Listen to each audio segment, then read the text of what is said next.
Vaishnava Sarvabhauma Shri Jagannathaya Te Namaha Jaya Rupa Sanatana Bhattara Guna Shri Jiva Gopala Bhatta Dasara Guna Panchakalpa Surubhyascha Kripa Sindhuvacha Patitanam Bhavanebhyo Vaishnavebhyo Namo Namaha Namo Mahavaganyaya Krishna Prema Pradayate Krishnaya Krishna Chaitanya Namne Gaurase Namaha Hey Krishna Karuna Sindhu Dinabandhu Jagatpate Gopesha Gopika Radhakanta Namostate Sapta Gachana Gaurangi Radhe Vrindavaneshri Vrishabham Sute Devi Pranamami Haripriye Jayatam Surto Mangor Mama Mandala Tergati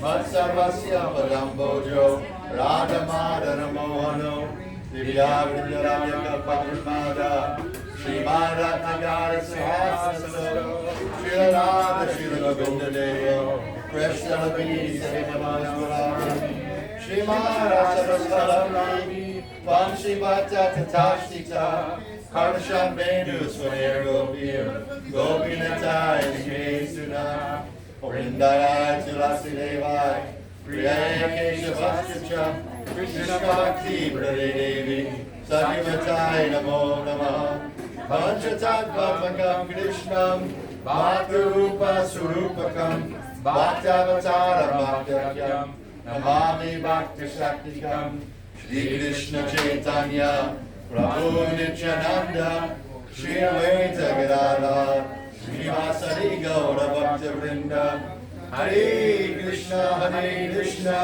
Krishna Krishna Hare Hare Hare Rama Rama Rama Hare Hare Hare Krishna Krishna Krishna Hare Hare Hare Rama Rama Rama Hare Hare Hare Krishna Krishna Krishna Hare Hare Hare Rama Rama Rama Hare Hare. Page 33. Gurudev Bhajan Rahasya.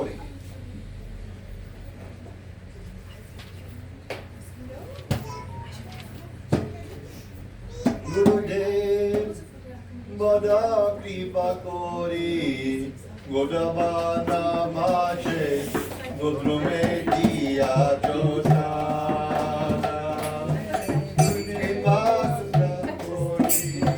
Godavana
Sakala Sahibo Chita Sirave Sakala Sahibo Chita Sirave Sakala Sahibo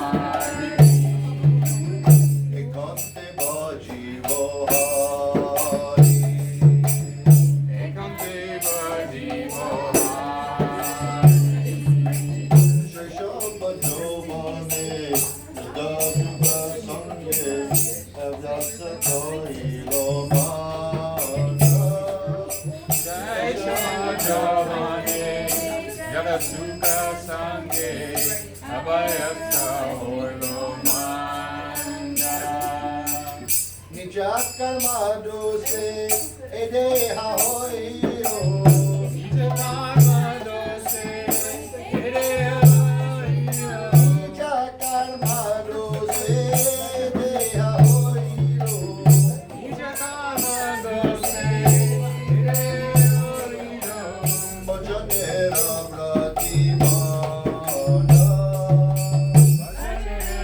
pratibhana Bhajanera pratibhana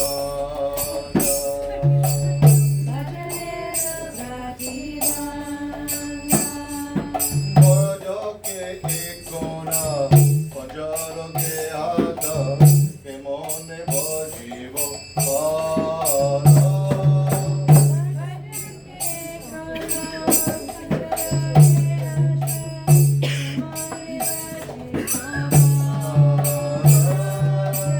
Condia candia tomara charane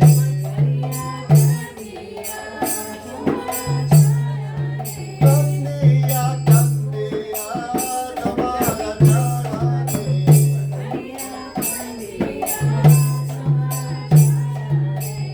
Odia chi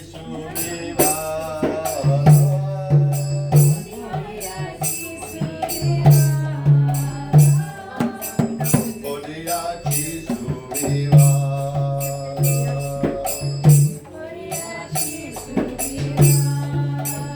Gurudeva dakri pakori Guravana mahe Gudume diya choshana Dakri pakori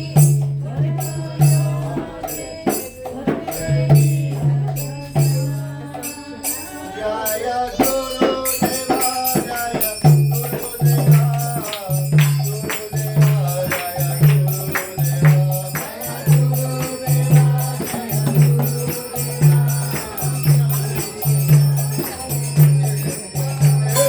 Jaya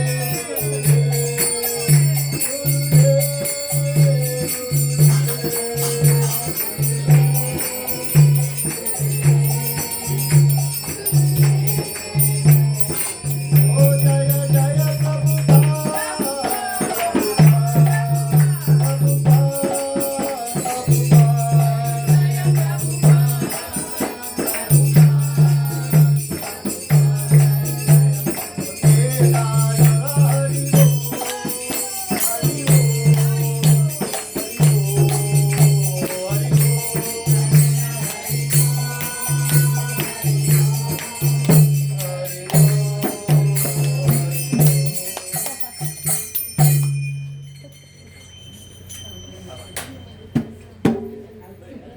Vaishnava Bhajan.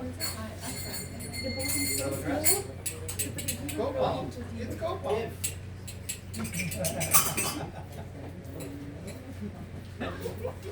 Sorry, he's got two names. Gurudev gave him both names. Gurudev kept calling him Gopal. We never ignored it. Totally ignoring us. Anyone want to sing a Vaishnava Bhajan?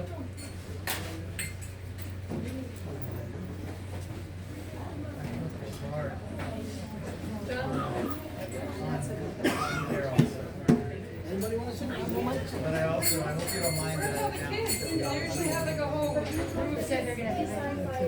They sing nice spots. Oh, wow.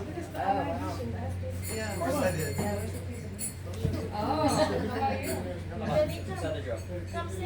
And my name is also, but you just keep embarrassing. I know, But you're you like, something.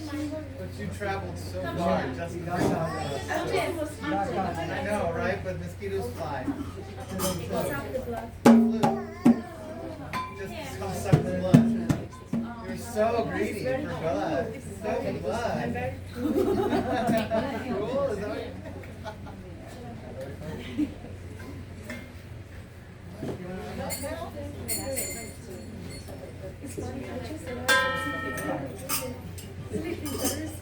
Which song?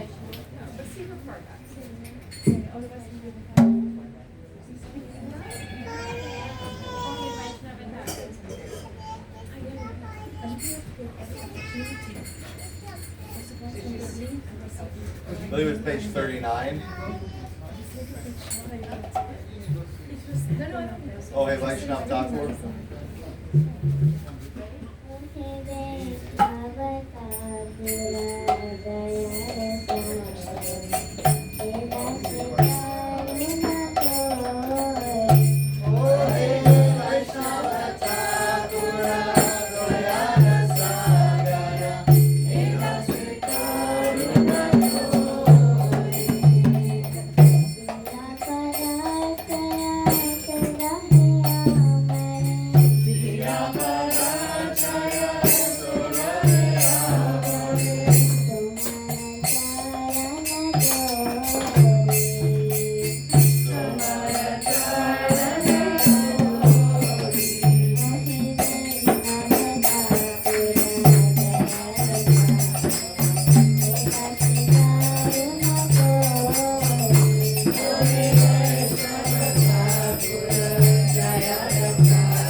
in Udupi in 2016.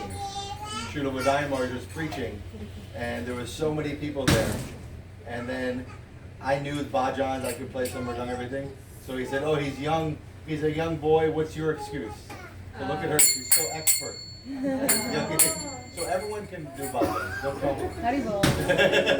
Very beautiful. So some Nityananda Bhajan. Everybody is. Someone wants to try? Or Nitai and Gaur together, something?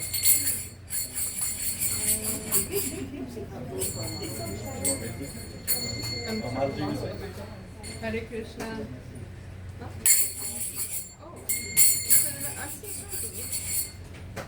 Oh, I'm sorry.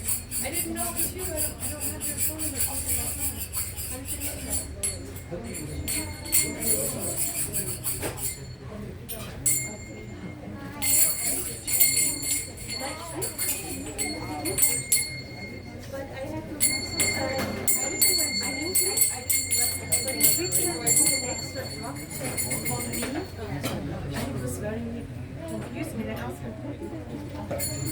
Akroda Palamananda. What page? 60. Page 60. Page 60. प्रभु नित्यानंद श्री अद्वैत गदाधर श्रीवासादि गौर भक्त वृंदा।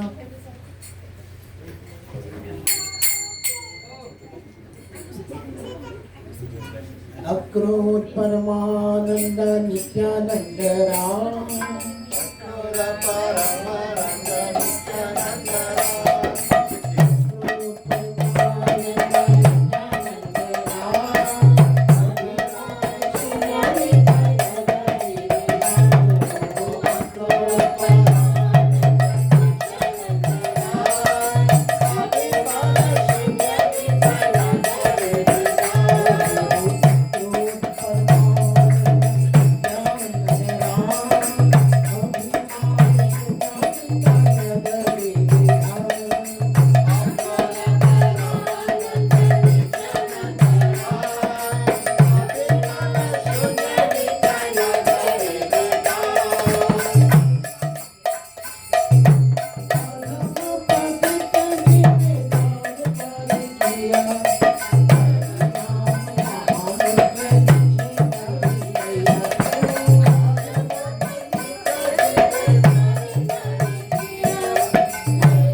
Page. Is this working?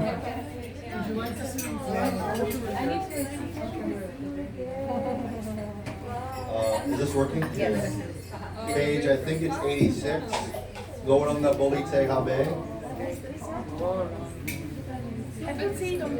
Goranga Bolite Habe. Ulaka Shorira. Hori Hari Bolite Na. Jane Babenira. Goranga Bolite Habe.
Gaur Premanande.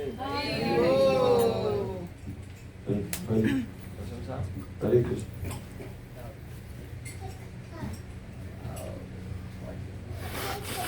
This radio? Does it work? The radio?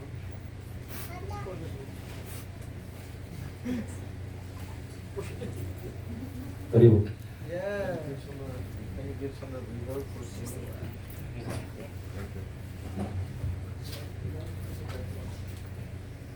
So after praying to Sri Guru and praying to Sri Gauranga, now we remember the lotus feet of Sri Rama and Krishna in Vrindavan.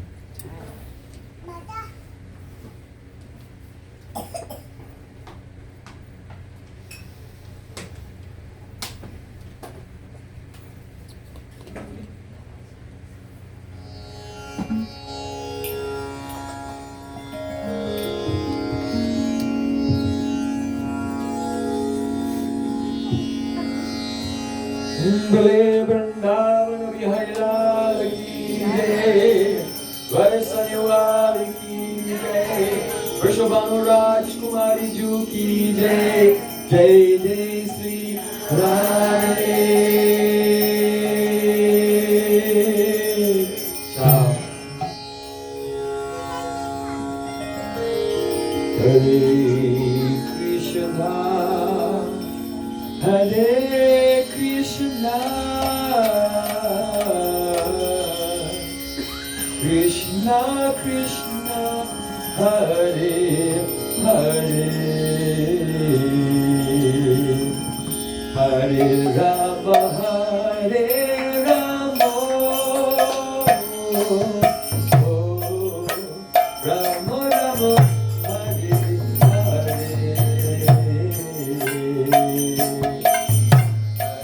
Krishna,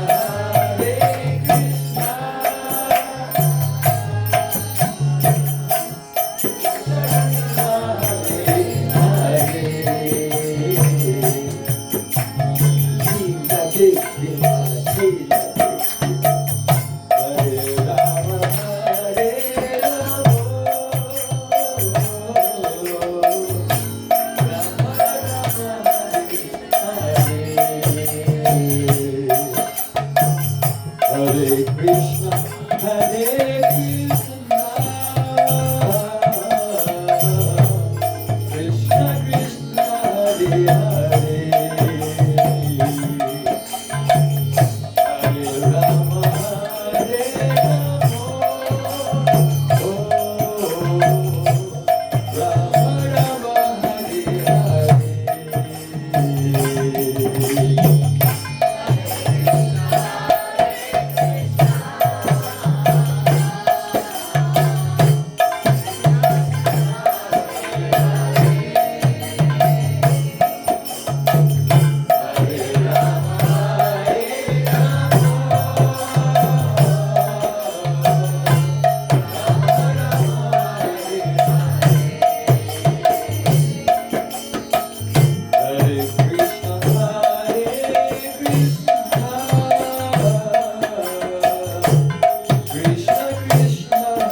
Hare Krishna.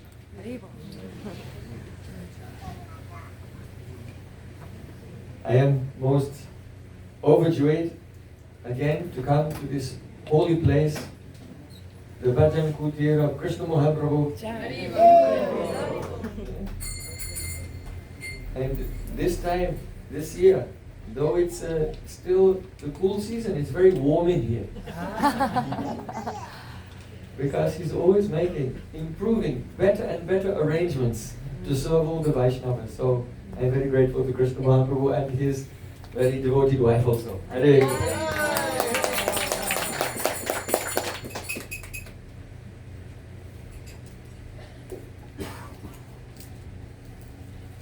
Nama Shristam Manamapi Sachiputram Atra Swarupam Rupam Tasakaja Muripurim Maturim Koshtuar Radha Kundam Girivaram Radhika Marvasam Praktoyasya Pratita Kripaya Shri Guru Tam Natosmi Gurave Gaurachandraya Radhikaya Tadale Krishnaya Krishna Bhaktaya Jad Bhaktaya Namo Namah Ananda Leelamaya Vigrahaya Hema Divyaschavi Sundaraya Tasmai Mahaprema Rasapradaya Chaitanya Chandraya Namo Namaste Chaitanya Chandraya Namo Namaste Chaitanya Chandraya Namo Namaste Bhaktya Vedita Aparana Lakshmi Shiva Sakari Tarangamaya Deva Mahita Sharanam Prabhada Vinde Namaste Sharanarabindam Vinde Namaste Sharanarabindam Govinda Damodara Maraveti Govinda Damodara Maraveti Govinda Damodara Maraveti Govinda Damodara Maraveti. Everyone. Hey Krishna, Hey Radha, Hey Saketi, Govinda Damodara Maraveti. Shama Sundar Shikanda Shikar Smaraha Smurli Manohara Radhika Rasika Mama Kripa Nidhe Swapriya Charana Kinkurim Kuru Tavai Vasmi Najivami Tayavina Tivikyaya Devi Tam Naram Charanam Tikram. First of all, I offer my Sastang Dandavat Puspanjali, my heart like flowers, thousands of times at the lotus feet of my holy master, my supremely worshipable spiritual Gurudev, Asmitiya Paramaradatama Guru Pada Padma Nityalila Pravisht Om Vishnupad Ashtoltara Satasri Rupanuracharya Vaya Srila Bhakti Vedanta Narayan Goswami Maharaj. Gurudev ki Jai. Secondly, I offer my pranam thousands of times at the lotus feet of my Param Gurudev, to Srila Prabhupada, and to all of our Sri Rupanuga Gaudiya Guru Parampara. And finally, I offer my pranam to all the assembled Vaishnavas and Vaishnavis.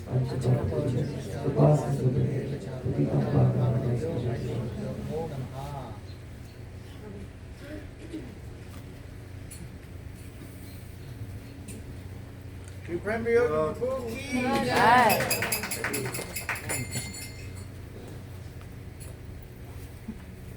Radharaman is so playful. I heard that here in New York, just very recently, there was you had the Holy Festival. Yes? You all celebrate Holi? Yes. Holi Day! So when I get on the way here, all the color from the Holi Festival, it was in Balaram Prabhu's car. I didn't know, and I got in. So I also, though I was late, but I had the chance to celebrate.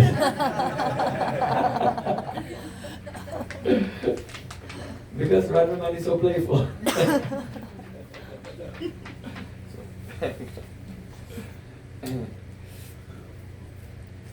By the causeless mercy of Sri Gauranga Gauranga, we are coming together here for 3 days to discuss this very important contribution of Srila Bhaktivinoda Thakur, Sri Bhajan Rahasya. Sri Bhajan Rahasya. Perhaps you know that Srila Bhaktivinoda Thakur has written one book called Sri Harinam Chintamani.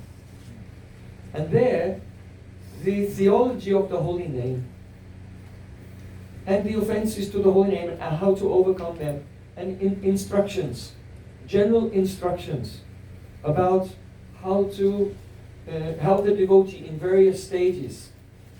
He becomes qualified for deeper and deeper realization until finally he enters into, by the power of the holy name, he enters into the eternal service of Radha and Krishna.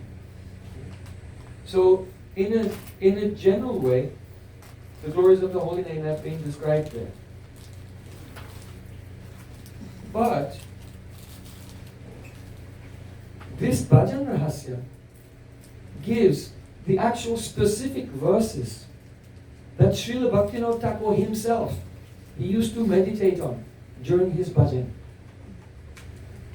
Prabhupada Srila Bhaktisiddhanta Thakur, when he was younger, he said, I used to watch Srila Bhaktivinoda Thakur. You know, he's his father. But he never said he was my father. Because that he's the father of Srila Bhaktisiddhanta Thakur, this is the worldly conception. So he never considered, he is my father. He would always only consider, he is the great Thakur Bhaktivinoda, the seventh Goswami, and the eternal associate of Sri Satchidananda Gohari. So he said, I used to observe him. And in the middle of the night at 1 o'clock in the morning, he would sit with his mala chanting the holy names. Hare Krishna, Krishna Krishna, Hare Hare. Hare Rama, Rama Rama, Hare Hare. And then, after some time, he would pause, he would stop for a moment.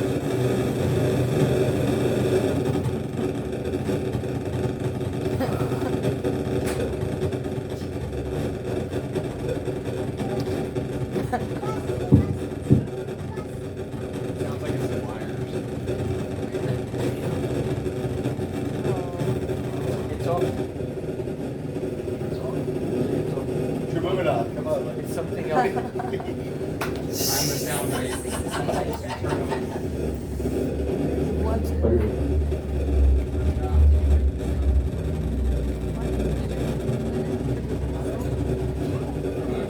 It could be something from outside. That one. Did you just turn the volume off?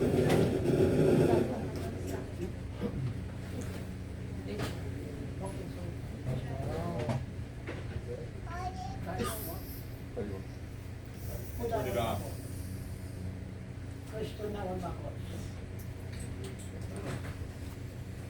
Sure, do you have your heads?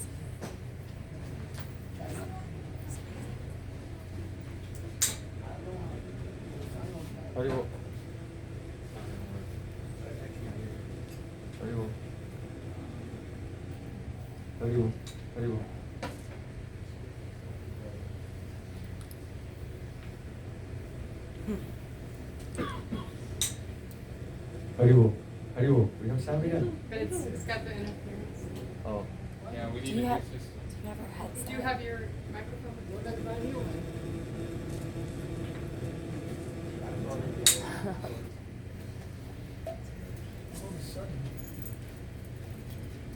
The good old standby. Always be prepared. Yes. This is the old reliable.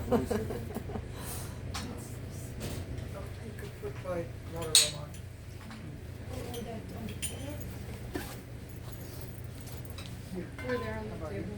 Wait. Does that have to put the settings on the top?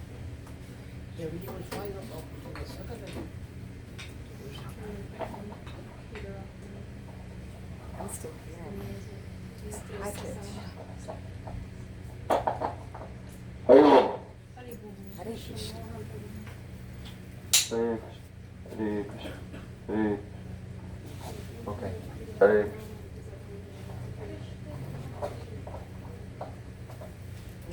It's okay. Haribo. Yes. This is a very good sign. It is said, Sriyangsi Bahu Bignani. If you are about to do something which is very auspicious, then at once the obstacles come.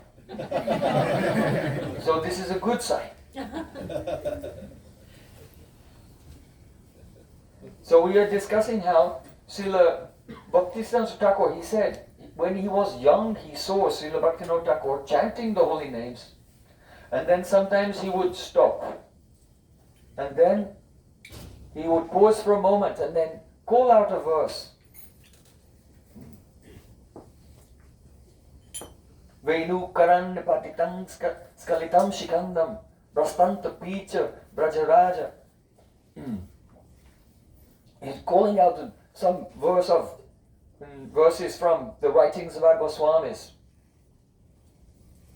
Brastanta pita vachanam brajaraja sunu yasyaka taksha sharagacha vimurtitasya tam radhika prachayena kadarasena. Or when will I have the opportunity to serve the lotus feet of Radha and Krishna? At that time when Radhika glances towards Krishna, and her glance is so powerful, it's like an arrow that shoots him, and he drops his flute, he drops his peacock feather and pitambar and faints. Such verse like from Radha Rasa Sudanidhi, or from Venu Geet, or Pranay Geet, or Gopi Geet. And then after singing the verse, then again he would chant Hare Krishna, Krishna Krishna, Hare Hare, Hare Ram, Ram Hare, and sink into the deep moods of those transcendental verses describing the pastimes of Radha and Krishna, realizing that Leela. So, Srila Bhaktisiddhanta Thakur said, though the Harinam Chintamani explains Nam Bhajan in principle, Bhajan Rahasya is the sequel to Harinam Chintamani, and it explains how Srila Bhaktivinoda Thakur himself personally did bhajan, the very verses that he was chanting in his pastime of going through the various stages of bhakti. So, first of all, we have to consider this text is called Bhajan Rahasya. So what is the meaning of bhajan and what is the meaning of rahasya? So, many persons, they mix up archan and bhajan. Persons are thinking, I am doing bhajan, but actually they're doing archan. They don't distinguish between the two. So what is the difference? First of all, there is Navada Bhakti, 9 types of bhakti. Sravanam, Kirtanam, Vishnu Smaranam, Padasevanam, Archana, Banam, Dasam, Sakyam, Atmanivedanam. So among those 9 types of bhakti, one of them is Archan. And therefore Archan is called Bhajan Anga. It's one of the limbs of bhajan. Bhajan means service. It's one of the limbs of devotional service. But the Harinam Sankirtan, the chanting of the pure holy name, this is the That is called Samagra Bhajan. It is complete. It is complete. Nava Vida Bhakti Purna Nama Hoite Hoi. Chaitanya Mahaprabhu said, all of the 9 angles of bhakti are completed. They're all perfect simply by chanting the holy names Hare Krishna, Krishna Krishna, Hare Hare, Hare Rama, Rama Rama, Hare Hare. In Archana, there is the Vigraha Seva, the service of the deity, and that service is performed with Sambram Gyan. Sambram Gyan means the knowledge of the Bhagavata, of the Godhood of Krishna. O Krishna, you are Bhagavan. You are Ishvara. That means you have all Aishwarya, all opulences. It's necessary. This knowledge is necessary in the beginning. Because without knowing that Krishna is God, how can we surrender to Him? Unless Krishna is all-powerful, all-pervading, and can protect, maintain, and support us in all ways, how can we give up the struggle for material existence and engaging exclusively in His service? So, first in Archan, there is Aishwarya, it is Aishwarya Gyan Yukta Maryada Buddhi. The service is according to Maryada, according to etiquette, according to rules and regulations. In this Archan, one offers the Upachar, Sodasha Upachar. According to rules and regulations of Archan, there are 16 types of offerings. Beginning with the flowers, offering an asan, inviting the deity to sit, Padya, washing the feet, the Archaman, washing the hands and mouth, offering Argya, Madhuparka, and so on. Offering all these things in a system. So, taking the elements of this world, the physical objects of this world, and offering them to Krishna. And the devotees doing this archa, this worship, he is identifying with his body and mind. He has the sambandha with the stul sharir and shukshma sharir. He has not forgotten his body because he's actually serving, he's doing the archan with this body. So, even though he can say, I am not the body, but what is the realization? It's easy to say I'm not the body. But if we are identifying with this body and we don't know anything beyond that, then we are bound to be situated in the Dehatma Buddhi, the consciousness that I am the body, even though theoretically we say I am not. So, the Archan process is like that. How is Bhajan? In Bhajan, there is Vishramba Seva. Vishramba Seva means one does not have fear. One does not see the Supreme Lord as Supreme Lord, but rather has a natural relationship, following the moods of the Brajabasis. Krishna is the son of Yashoda. Krishna is the friend of Subal and Manumanga. Krishna is the secret beloved of Brajagopis. So, in the actual bhajan, when one enters into bhajan, then the hot rays of the sunlight of knowledge of Krishna's Godhood, they begin to wane. And the moon of Krishna's sweetness rises in the heart. And the moon rays, the realization of Krishna's sweetness which is appearing in the heart, the amrita, the nectar of those moon rays is intoxicating, and it causes one to forget about Krishna's opulences and relate to him in a very natural way. In bhajan, that person who is doing bhajan, he is vimukta, he is liberated from all the bodily designations, from all the mayik upadis. You understand what upadi is? If there's a crystal and you hold a red rose by the crystal, then you'll see red color reflecting in that crystal. The redness is not part of the crystal, but it is an upadi. It is not part of it. So, as long as we are afflicted by avidya, though our consciousness, we are transcendental, and our consciousness has nothing to do with this world, but our consciousness is filled with the upadhis of material existence. So the person who's doing bhajan, his chitta is clean, and when he's absorbed in the holy name, at that time there is no awareness of external things. So being in bhajan, one is vimukta, completely free from the mayik upadhi, worldly designations. In actual bhajan, it is also bhavana atit. Bhavana atit.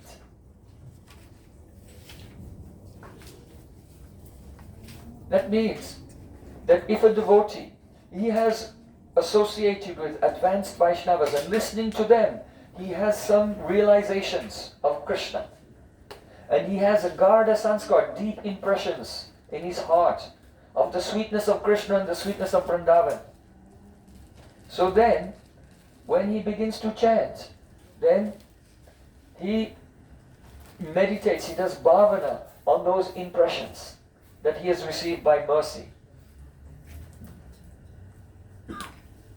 But when Vishuddha Sattva, there is an influx into his heart of Vishuddha Sattva, the transcendental internal potency of the Lord. Shuddha Sattva Visheshatma. Already he has some of that. But when more Shuddha Sattva comes, the heart becomes flooded with that Vishuddha Sattva, and now he's not meditating on the impressions of his Garda Sanskar, deep impressions of previous realizations that came by mercy, but rather he just enters into that world and there's a flow of new experiences. So Vetiti Bhavana Vatma Yaschamakara Bharabu Chite Satsuchule Bharam Swajate Sarasomata. His Bhav Bhakti turns into Rasamai Bhakti. So this is really bhajan. Those who are chanting and the transcendental Vishuddha Sattva is flooding their heart and they experience the direct service of Radha and Krishna. They experience the Sakshat Sannidhya. Sannidhya means being very close to Radha and Krishna. And that bhajan experience is Kal Atit. It is beyond time. It is Atindriya. That means it is beyond the experience of the senses of this world. So you can see there's a very big difference from the consciousness and the experience of the person doing archan and the consciousness and the experience of the person doing bhajan. Is it similar? It's not similar at all. There's a huge, huge difference. But if a person in this world still having body identification, they take their mala and they are chanting Hare Krishna, and thinking whatever, trying to remember something about Krishna that they heard from Guru. They may say, I am doing bhajan. But are they really doing bhajan? Are they kalatit, beyond all time? Are they beyond sensory experience? Is the heart being flooded with Vishuddha Sattva? Are they experiencing the direct service of Sri Krishna? No. So there's a very huge difference. So our Gurudev, Srila Bhaktivedanta Narayana Goswami, he used to say, when you say you are doing bhajan, actually you are doing archan. Because in archan is not only the service of the deity, but as long as we remain on the prakrit platform, then even our kirtan, our chanting, and our hearing, and our remembrance is all part of the anga of bhakti, which is called archan. Understand this? You see? It's all part of because the actual pure chanting, there is a direct experience. In pure hearing, there's direct experience. So when we are engaged in hearing, chanting, and remembering, but the pure experience is not coming, and one has not gone beyond the Maryada Buddhi, the sense of etiquette in regard to Krishna, and the awareness of his godhood, then one is still on the level of archan.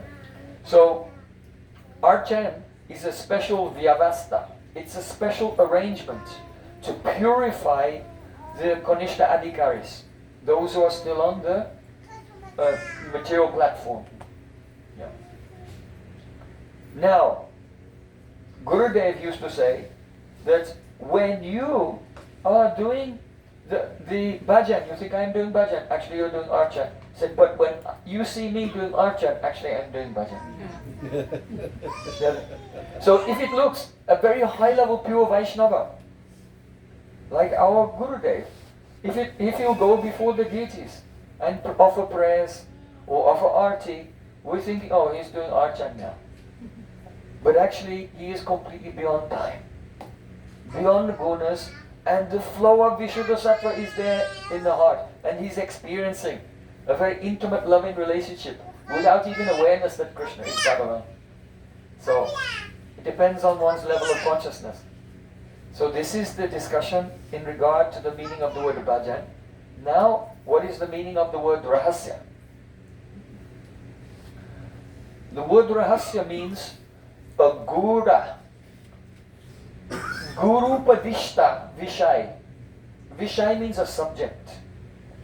Guru padishta means the subject which is instructed, the upadesh, which is instructed by the guru.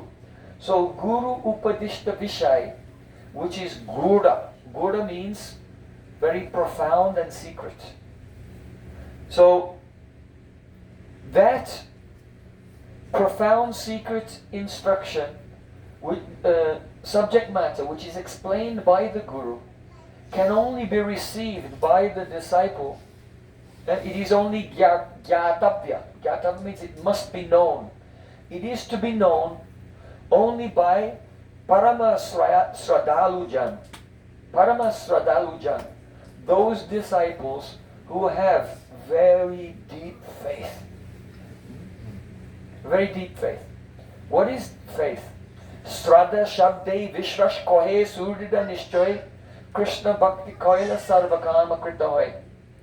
The word Srada means Sudrida Nishchay, an unflinching confidence and certainty that simply by serving Sri Krishna, engaging in devotional service to Sri Krishna, all of my other responsibilities, all other karmas have been automatically fulfilled. So this is the Shraddha. If someone actually has received this Paramatik Shraddha, transcendental faith, then there is some symptom in that person's life. And that symptom is Sharanagati, depending on Krishna. Of the 6 angas of Sharanagati, the main one, the angi on which all the others depend, is Goptritve Bharana. Goptritve means the maintenance, the support. And Bharan means to select. We have to select or accept someone is our maintainer. After that, then the other angas you can do. For example, let's say accept everything that is favorable. Reject everything which is unfavorable. But favorable to what? Unfavorable to what? First you have to select who is your shelter. Who will protect us? Who will maintain us? And then from that the limbs come out. We should do everything which is favorable for the happiness of our maintainer. Reject everything which is unfavorable for the happiness of our maintainer. We should have confidence, Rakshishititi Vishvaso, that our maintainer, this person we have selected, will protect us in any danger or in any difficulty.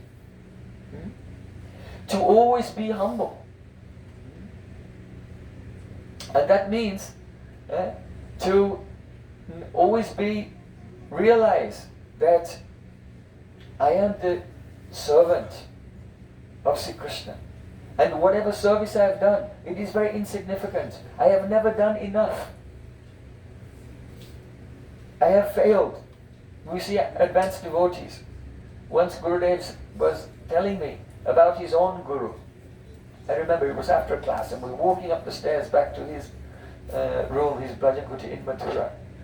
And as we were going up to the stairs, Gurudev stopped and he turned around. I was on the lower step behind him. And he said, at the end of his pastimes in this world, Srila Bhakti Pragyan Keshamaraj would cry and say, oh, I made so many mistakes. I never really served my Gurudev.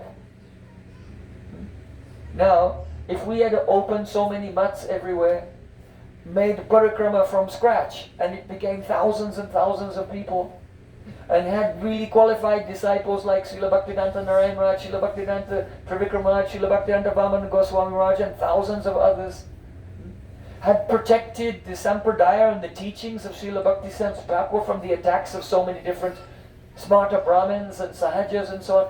If we had done all that kind of service, then perhaps we might feel a sense of accomplishment. Okay? But see the heart of the pure devotee. Oh, I made so many mistakes, I have not served enough. And Gurudev said, he cried, oh, why, after Bhaktisiddhanta Thakur disappeared, why did I support Ananta Vasudev, Srila Ananta Vasudev at that time? It's caused some chaos in the mission at that time. And he was lamenting, looking back on his life, and only seeing what he thought were faults and weaknesses and lacking in himself. Of course, he's a personality who is way beyond the Sharanagati that we need to enter into Bhakti. But Sharanagati doesn't stop there. It just becomes greater and greater Sharanagati. So that humility is there.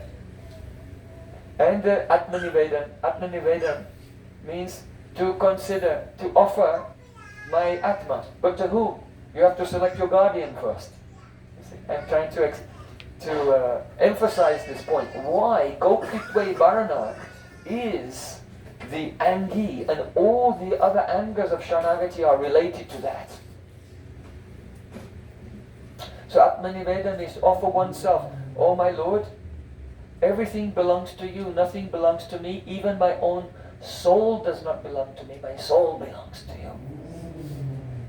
So, if a person has received the Shraddha, Paramatic Shraddha, there will be some symptom in their life. The outer symptom is Sharanagati.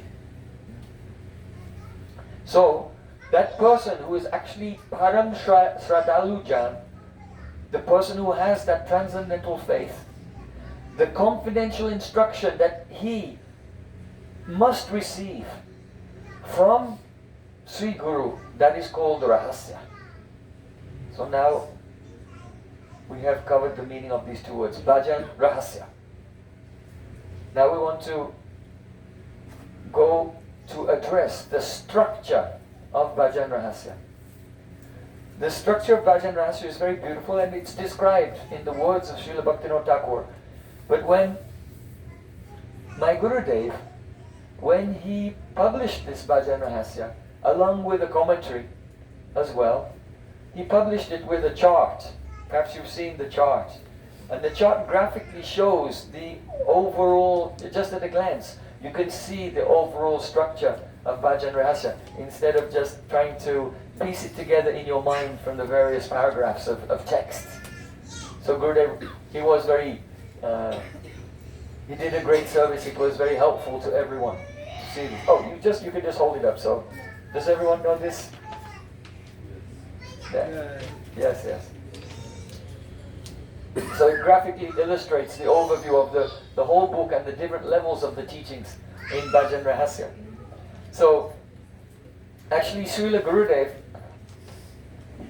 he used to very often during Kartik give classes on this Bhajan Rahasya, as did Bhakti Pragyan Keshamaraj and Prabhupada Srila Bhaktisiddhanta Thakur.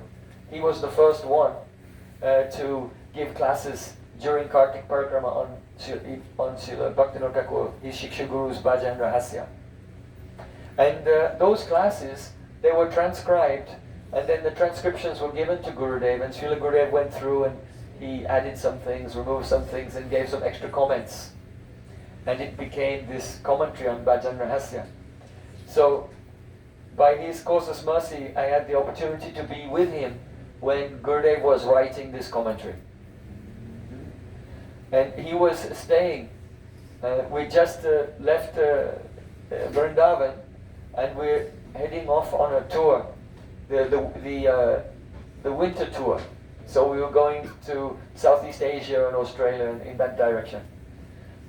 So we're in the Philippines. There's one island in the Philippines, Cebu, the island of Cebu, and it's very rural. And Gurudev was staying with just a couple of devotees on the beach there, and he would chant on the beach in the morning, and come back. And when he came back, then he would speak with us. He said, "Oh, I'm remembering Jagannath Puri here." And then he said to me, "You should always be with Raghunath Das Goswami in Jagannath Puri, along with Swarup Damodar and Chaitanya Mahaprabhu. You can think like this. Don't be absorbed in the things of this world. Enter into the pages of Chaitanya Charitamrita.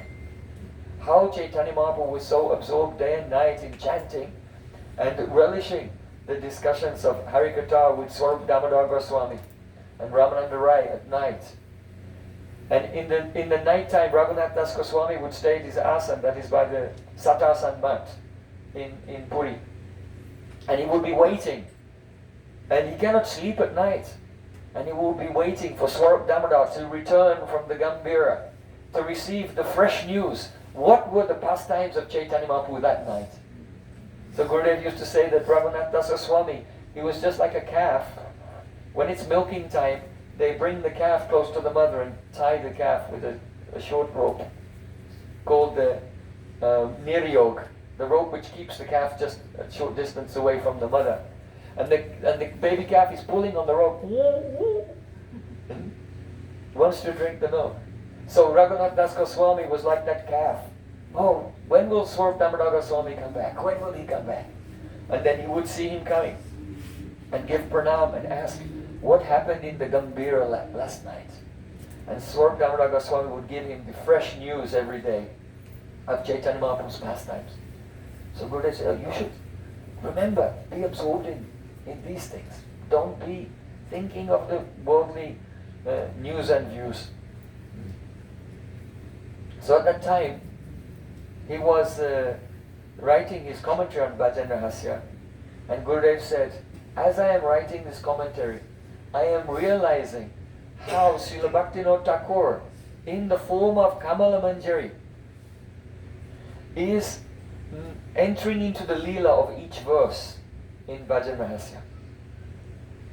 So that means in the later chapters. The earlier verses take us through the earlier stages of spiritual life. But from the end even of the third chapter, and a little bit in the fourth chapter, but then definitely by the fifth, sixth, seventh and eighth chapters, then it starts to go really into the very beautiful moods of Braj Gopis and the maidservants of Radhika. So Gurudev said that as I am writing, I am realizing how Srila Bhaktivinoda Thakur, absorbed in his identity as Kamala Manjari, is experiencing the pastimes in each of these verses. So this book was very dear to Gurudev. Now the structure of Bhajan Rahasya it's essentially a commentary on the Mahamantra. What is this Mahamantra? The Mahamantra has 16 names. And these names are in pairs. So the Mahamantra is composed of 8 Yugal Nams. Yugal Nam. Yugal means pairs. So Hare Krishna, Krishna Krishna, Hare Hare, Hare Rama, Rama Rama, Hare. 8 Yugal Nams. Now, Chaitanya Mahaprabhu himself has given a commentary explaining the meaning of these 8 Yugal Nams. And the commentary on each Yugal Nam is Shikshastakam. So the first Yugal Nam, the meaning of the first Yugal Nam is given in the first verse of Shikshastakam. And then the second Yugal Nam is explained in the second verse of Shikshastakam. And like this all the way through. Then we can also see it in this way, that the first verse of Shikshastakam, Chaito Darpana Marjanam Pava Mahadavagni Nirvapanam Shaya Kairiva Chandra Kavitaranam Vidyavadhu Jivanam Anandam Buddhivardhanam Pratipadam Purnamrita Svadanam Sarvatma Snapanam Param Vijayate Shri Krishna Sankirtanam. This first verse describes the first Jugal Nam and the first stage of Bhakti also. So the first stage of Bhakti is Shraddha, faith. So the reason that this first verse of Shikshastakam corresponds to our first stage of Bhakti faith is because in this verse Chaitanya Mahaprabhu is essentially advertising the features and benefits of the holy name. Right? In this first verse of Shikshastakam, Mahaprabhu is saying that there are 7 wonderful transcendental effects of chanting the holy name. And when a person who doesn't know the truth of the holy name hears from a qualified Vaishnava, you should chant the holy name. Why? Because of these 7 wonderful effects that you'll receive. When you believe that, now you've developed faith. Right? So in this way, the first verse of Shikshastakam corresponds to our first stage of Bhakti, faith, because it is the pronouncement of the value of the holy name. And by hearing, we think, yes, I trust that if I will chant the holy name, all of these results will come, and therefore I should invest my time, I should invest my energy, I should invest my heart and my life fully in Harinam Bhajan. So, then, the other 7 verses of Shikshastakam, they describe the other stages of development. So, the second verse of Shikshastakam, Namnamakari Bahudani Jasava Shaktish. Oh my Lord, you have invested all your potencies in your holy names, and you allow us to easily approach you. It's amazing. Where is Krishna? Krishna is everywhere. But in our conditioned state we cannot see him. But by chanting the holy name, when the clouds of Maya dissipate, then we'll see that Krishna is right there before us. He was always there. He was never not there. The sun of Krishna was always shining, but we were covered by the dark clouds of ignorance and offenses. So Mahaprabhu says, oh my Lord, you're so kind that you allow us to easily approach you. But Durdaivam idrishami ajaninan raga. Durdaivam, by ill fortune, by my, due to the reactions of my offenses, yajaninanu raga, I don't feel an intense hankering for chanting. I don't feel an overwhelming attraction that I must do this. I don't have taste. I don't feel utkanta, a desperation that I cannot live without this name. That's actually the natural condition of the soul. It's the natural condition of the soul to be the dying of thirst to serve Krishna. That's the natural condition of the soul in his liberated, perfected state. So, this second verse of the Shikshastakam corresponds to the next stages, the next 3 stages of bhakti. So the first verse was Shraddha, then the next 3 stages of bhakti, Sadhu Sangha, Bhajana Kriya, and Anartha Nivritti. Now the question comes, why? Why is Srila Bhaktivinoda Thakur saying that this verse encapsulates these 3 stages of bhakti? And the reason is that, first of all, that lamentation, that feeling of regret, alas, alas, I don't feel hankering for chanting the holy name. That lamentation, that repentance will not come without sadhu sangha. And this is the sign that we've actually associated with the sadhu. If we come in the proximity of a sadhu, we're just like physically close to a sadhu, like a mosquito is also on the sadhu's lap but sucking blood. But the mosquito is not really doing sadhu sangha. The sign that we actually do sadhu sangha is that we begin to feel repentance. Hari, Hari,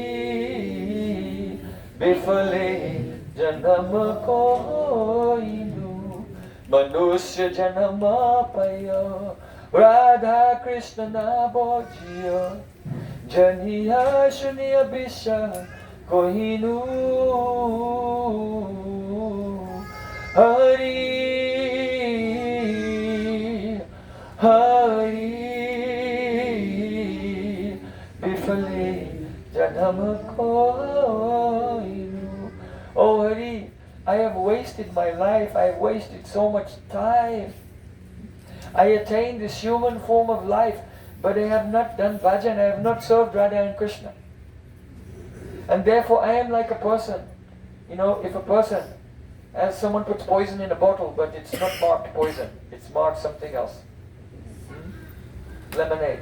Yeah. And then you drink it, then you find, it's poison. Then you'll lament. It's tragic. But if a person knowingly drinks poison, how much more terrible it is. So Srila Narottam Das Thakur, I am like that. Actually, I knew full well what I was doing. But because I was insubordinate to Guru, because I was not malleable, because I was not pliable, because I was not submissive to the instructions of Sri Guru, in full knowledge, I've gone and I've drunk the poison of materialistic association and materialistic worldly activities. Alas, alas. So, in the second verse of Shikshastakam, this verse is poetry, but it's a performative. That means Mahaprabhu is not telling us what to do, but he's showing us what to do by what he's doing. Mahaprabhu himself is lamenting in the second verse of Shikshastakam to show us that this repentance, this contrition is the entrance. That is the sign that we actually had sadhu sangha, and is the entrance into bhajana kriya, and the entrance into anartha nivritti. Because we cannot give up our anarthas while we actually like our anarthas. If we like our misbehavior and worldly attachments, how can we give it up? So this is very important. And now, it's very interesting. There are 8 pairs of Yugal Naams. There are 8 stages of bhakti which are being revealed here. There are 8 verses of Shikshastakam. But how many effects are there of the holy name? How many wonderful effects of the holy name are there? That are described here. Count them. 7. Yes, there are 7. Chaitodapana Majanam, Bhava Mahadavagni Nivatapanam, Shri Kayukman Chanikavitanam, Vidivarunyam, Anandam Buddhivardhanam, Patipadam Punamritasvadanam, Savatmasnapanam. So there are 7. You see? So, this is another, because we're discussing the structure, the correlations. So, there are 7 wonderful effects of the holy name described in the first verse of Shikshastakam. And so, because there are 8 verses in Shikshastakam, there are 7 verses left.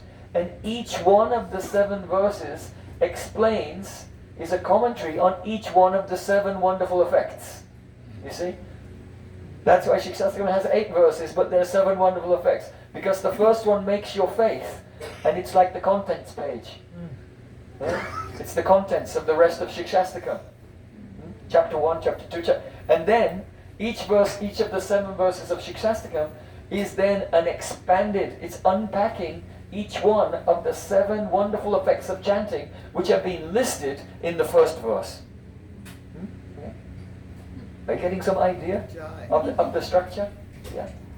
So, now, Srila Bhaktivinoda Thakur also says that this Shikshastakam and these 8 Yugal Naams can also be interpreted in 2 ways.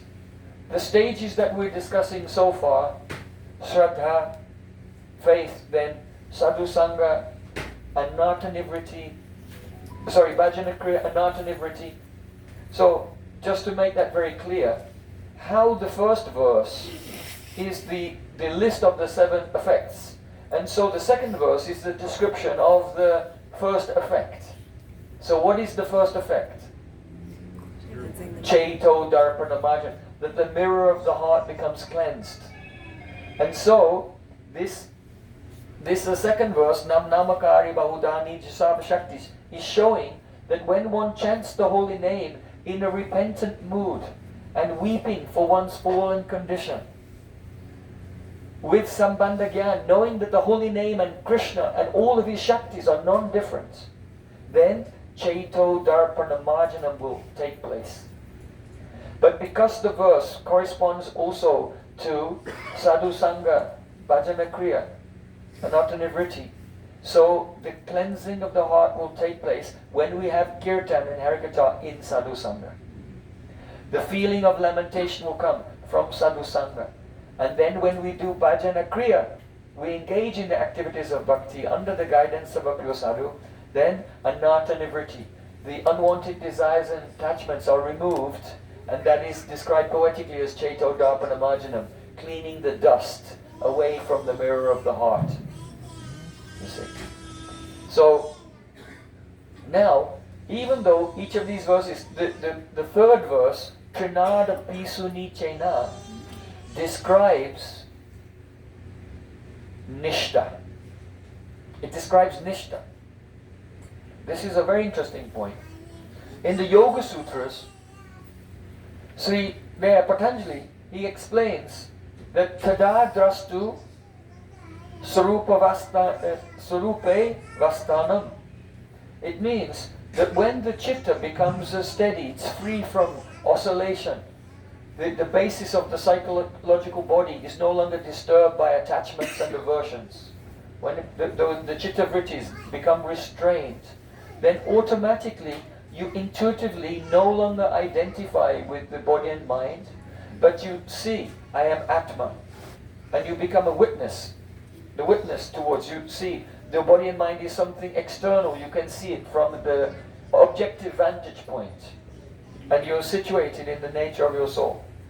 But he says that vritti swarupyam itaratra, which means as long as the mind is unsteady, as long as there's mental turbulence and psychological modifications, then you must identify with those psychological modifications.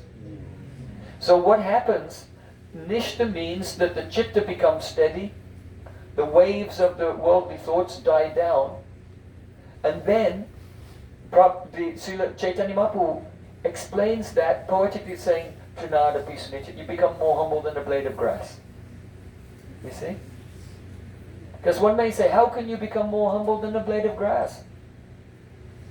Someone may say the president or the king is an important person, and then his minister is the next most important person, and you can come all the way down to the person sweeping the streets, he's less important.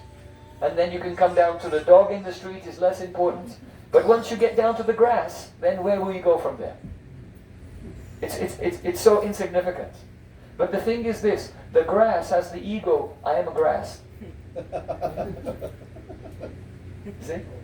So he still, though he's insignificant from a worldly perspective, he still has an ego related to the world, no matter how small that might be. So Trinada Pisunichena means to not have any ego at all related to this world. Nothing. And that happens when the chitta becomes cleansed of all the modulations and becomes steady. Then one can intuitively understand that I am spiritual, and the gross body and the subtle body, they're completely external to me. They're outside, out there somewhere. And so as soon as a person realizes that he's not a material being, he's a spiritual being, then he's immortal and nothing can hurt him. So what happens? Bhava Mahadavagni Nirapanam. The fire, the blazing forest fire of material existence, the existential struggle and the fear, the threat of that we see, that we're in a hostile environment in this world. It's just gone. The fire of material existence has been completely extinguished. So see how the third verse of Shikshastakam, Trinada Pisunichena, is the commentary on Bhava Mahadavagni Nirapanam. that the fire of material existence has been extinguished, and it corresponds with the stage of nishta, ekagrata chitta, the steadiness of the chitta. It's very beautiful. So many people know this Shikshastakam, but when the seventh Goswami explained it, then we really see what a tremendous gift that Chaitanya Mahaprabhu has given to the world, showing us the path of Nam Bhajan. So then, the fourth verse, Na dhanam na janam na sundarin kavitam jagadisha kame mama janmani janmani shri bhavatat bhakti hoit ki tvai. This is the stage of ruchi. Why is that? Because when you come to nishta, steadiness, then you don't do sins anymore.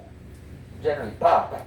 There could be some accidents sometimes, even as long as the physical body is still there, sometimes problem may come. But as a general, we can say that the pap, the sins have gone from the life of that person. But in nishta, the samskar, the impressions of sins, that's called papa bij. The samskars, the impressions in the heart of some sinful activities are still there.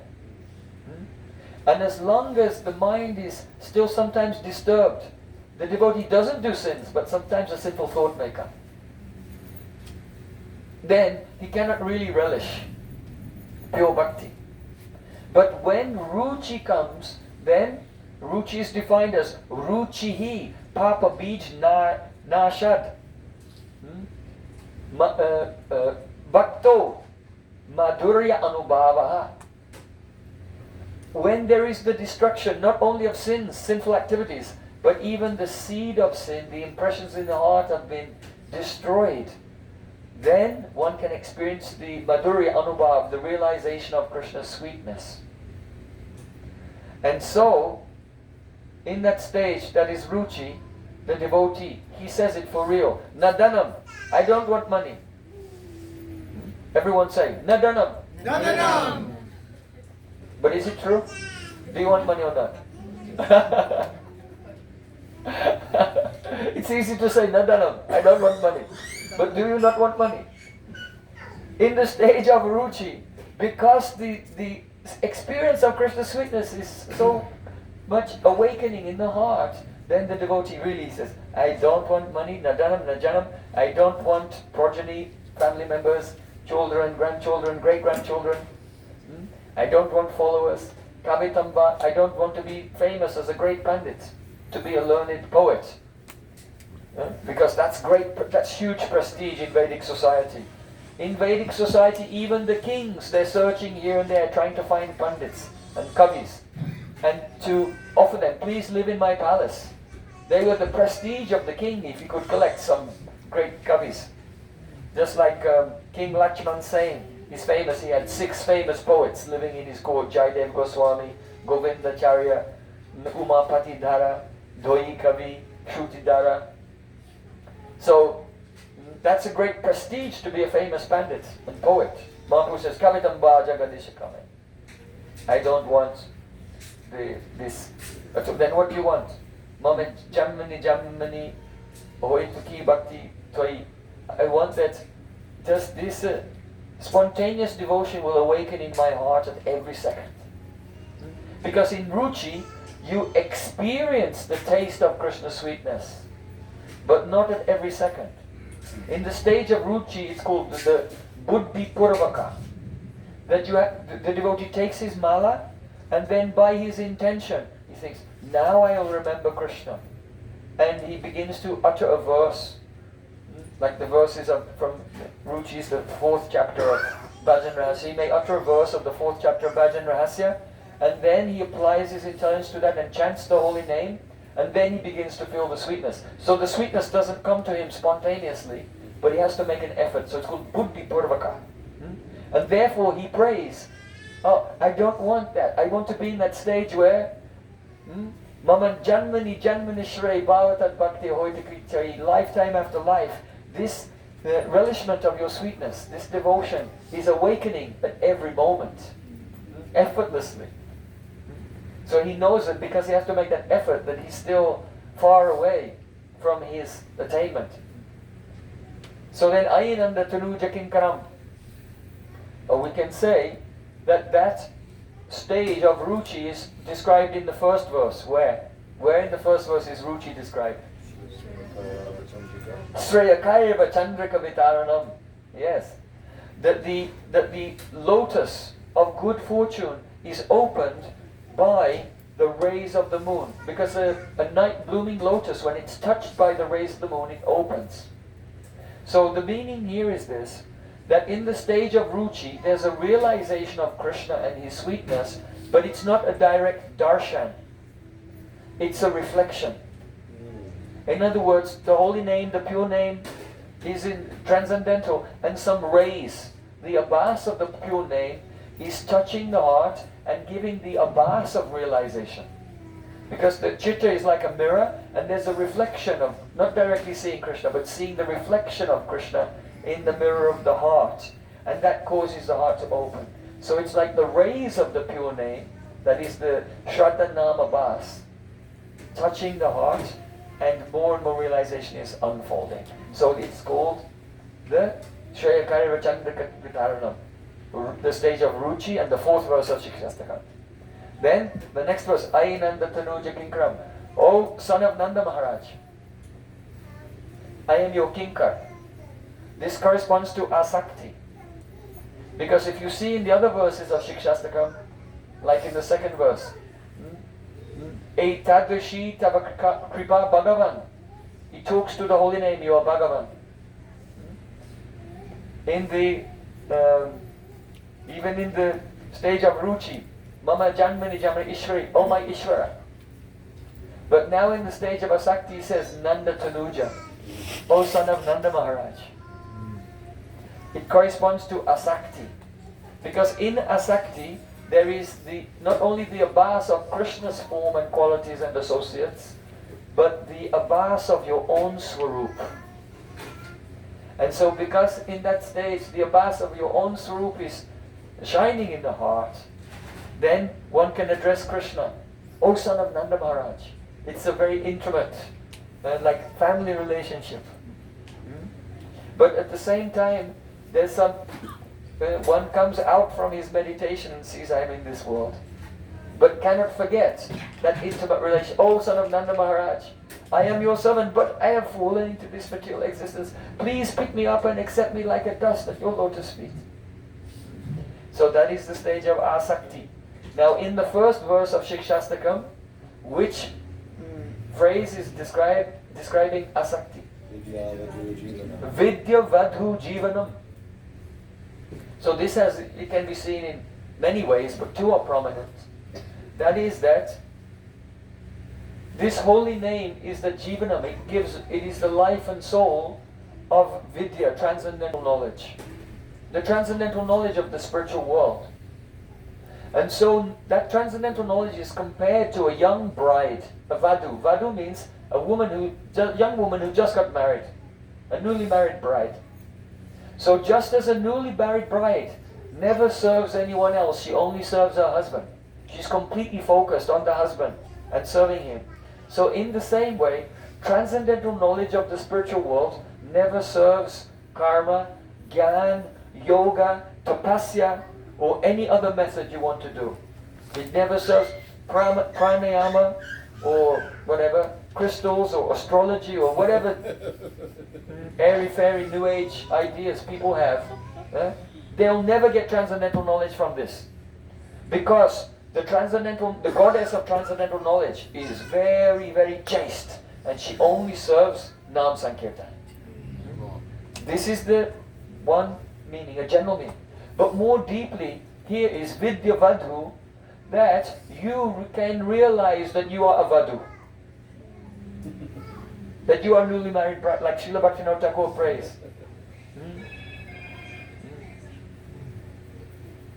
Brishabhanu Pure Janamaloibo Javate Bibaha Have. When will that day come? When I will be born in Vrishabhanupur, in Varasana.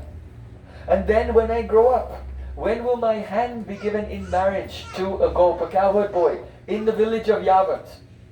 Which will be very convenient because Radharani will be married to Abhimanyu. When Radharani moves from Varsana to Yavat, if I'm also married to a gop in Yavat, I'll also have to go to that village. So I can continue serving Shrimati Radhika there. So in the stage of Asakti, then one can realize, oh, I am Vadhu. My hand has been given in marriage to a gop in Yavat, and so I can go to that village and serve Radhika there. The stage of Asakti. So in this way, we're just giving an overview of the structure of the Mahamantra, the structure of the Shikshastakam, and how it describes the stages of bhakti, and how the last 7 verses of Shikshastakam are the expanded explanation of the 7 important points expressed in the first verse. These things. There's another aspect to the structure of this Bhajan Rahasya, and that is that all of these stages refer to the life of the Ajata Rati Sadak. The Sadak means the practicing devotee who is Ajata Rati. Rati refers to Bhav, which is the goal of our sadhana. And Ajata means not born yet. Jat means born or appeared.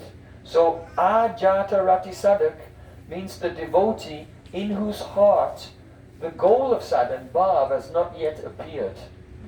So these stages, Sraddha, Sadhu Sangha, Anatta Nivritti, Bhajana Kriya, Anatta Nivritti, Nishta Ruchi, Asakti, that's all the pre-Bhav stage. And then Bhav comes, Rati and Prem. So the last 2 verses of Shikshastakam refer to Prem in separation and then Prem in meeting.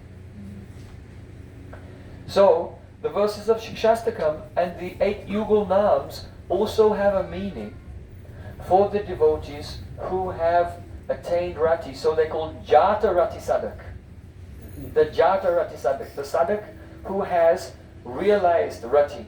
So for him, for that devotee, in the first Yugal Nam, he's meditating on the first yam, or the first portion of the day of Radha and Krishna's pastimes. So Radha and Krishna's pastimes, they go on 24 hours a day. And so the day is divided into 8 portions, they're called Astayam.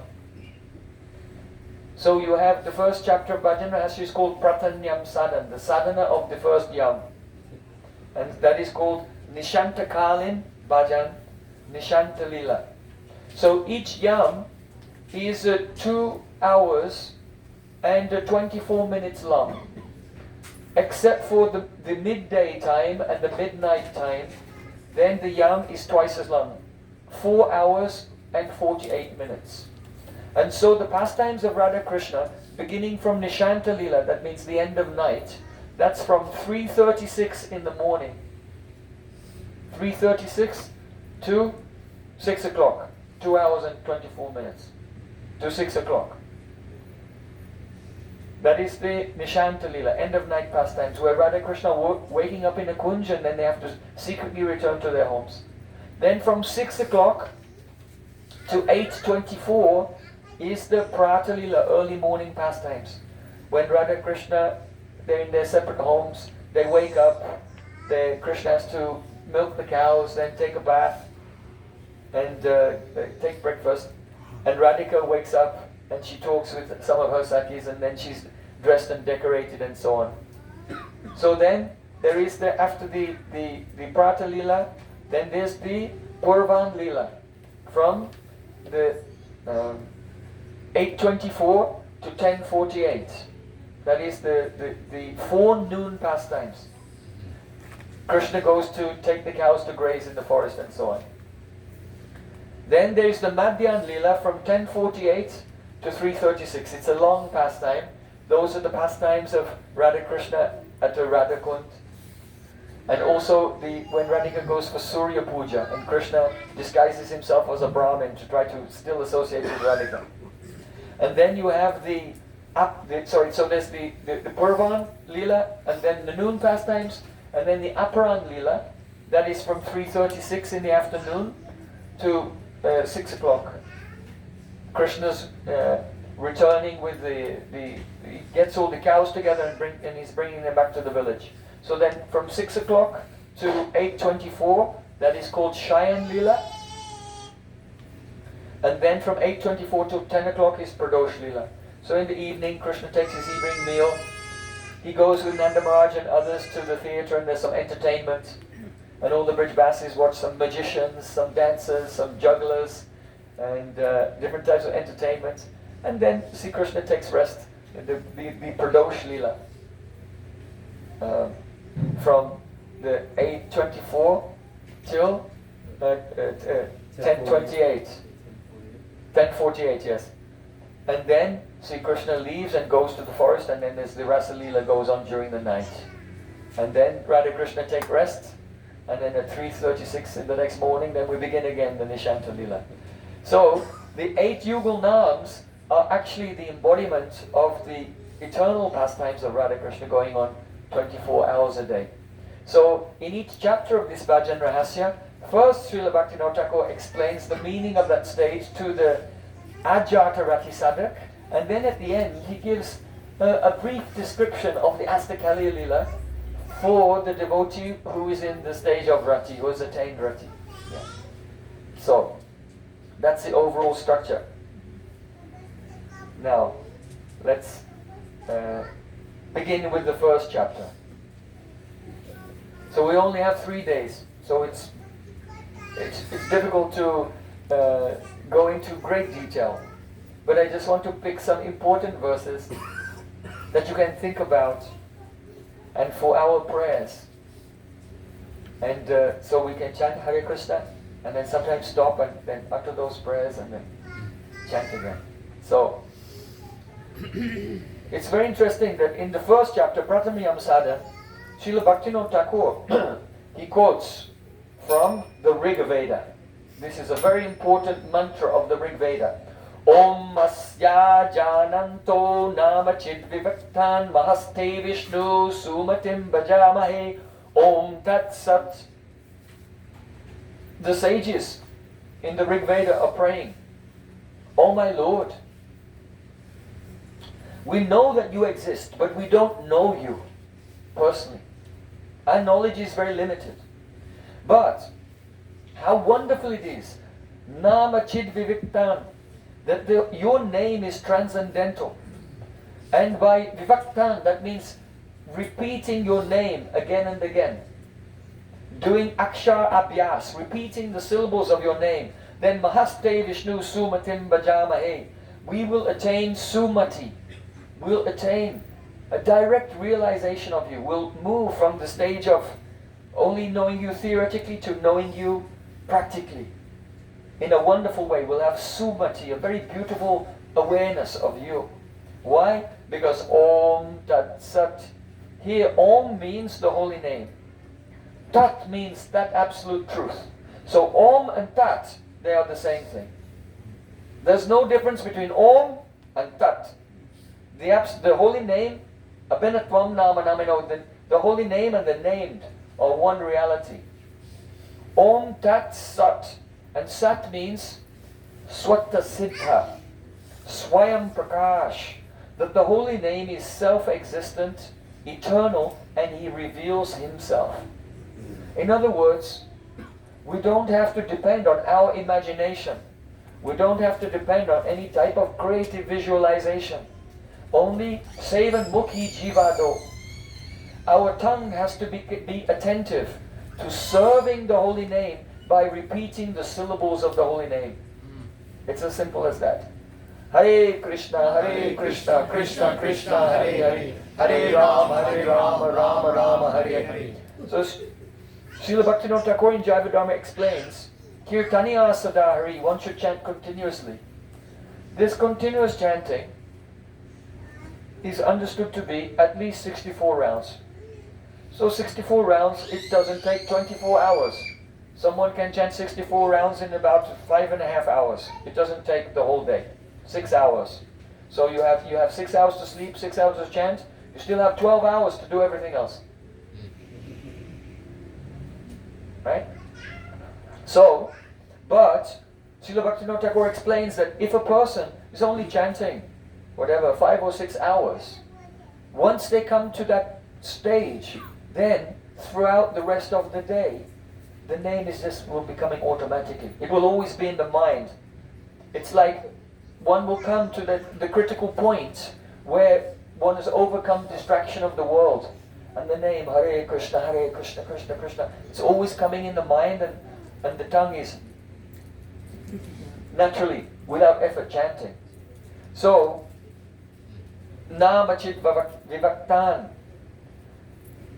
The sages of the Rig Veda are saying it's a wonderful thing that just by becoming attentive, the tongue is attentive to serving the syllables of the name, then Swayam Eva Spuratyuda, the holy name, will begin to reveal himself. Now, Srila Bhaktivinoda Thakur quotes another verse from the Hari Bhakti Vilas in this first chapter, which is very important. Jaina Janma Shratai Purvam Vasudeva Samarchitaha Tanmukhe Harinamani Sadatishtanti Bharata. The meaning is, those persons who have perfectly and strictly worshipped the deity of Krishna for 100 Shatai. Actually, Shatai means 100 and Shatai is in the blue. Those who have perfectly worshipped the deity of Krishna according to all rules and regulations for hundreds of lifetimes, then Tanmukhe Harinamani Sadatishtanti Bharata, the name of Krishna is always situated on his tongue. Now see the difference between Archan and Bhajan. There's a difference between Archan and Bhajan.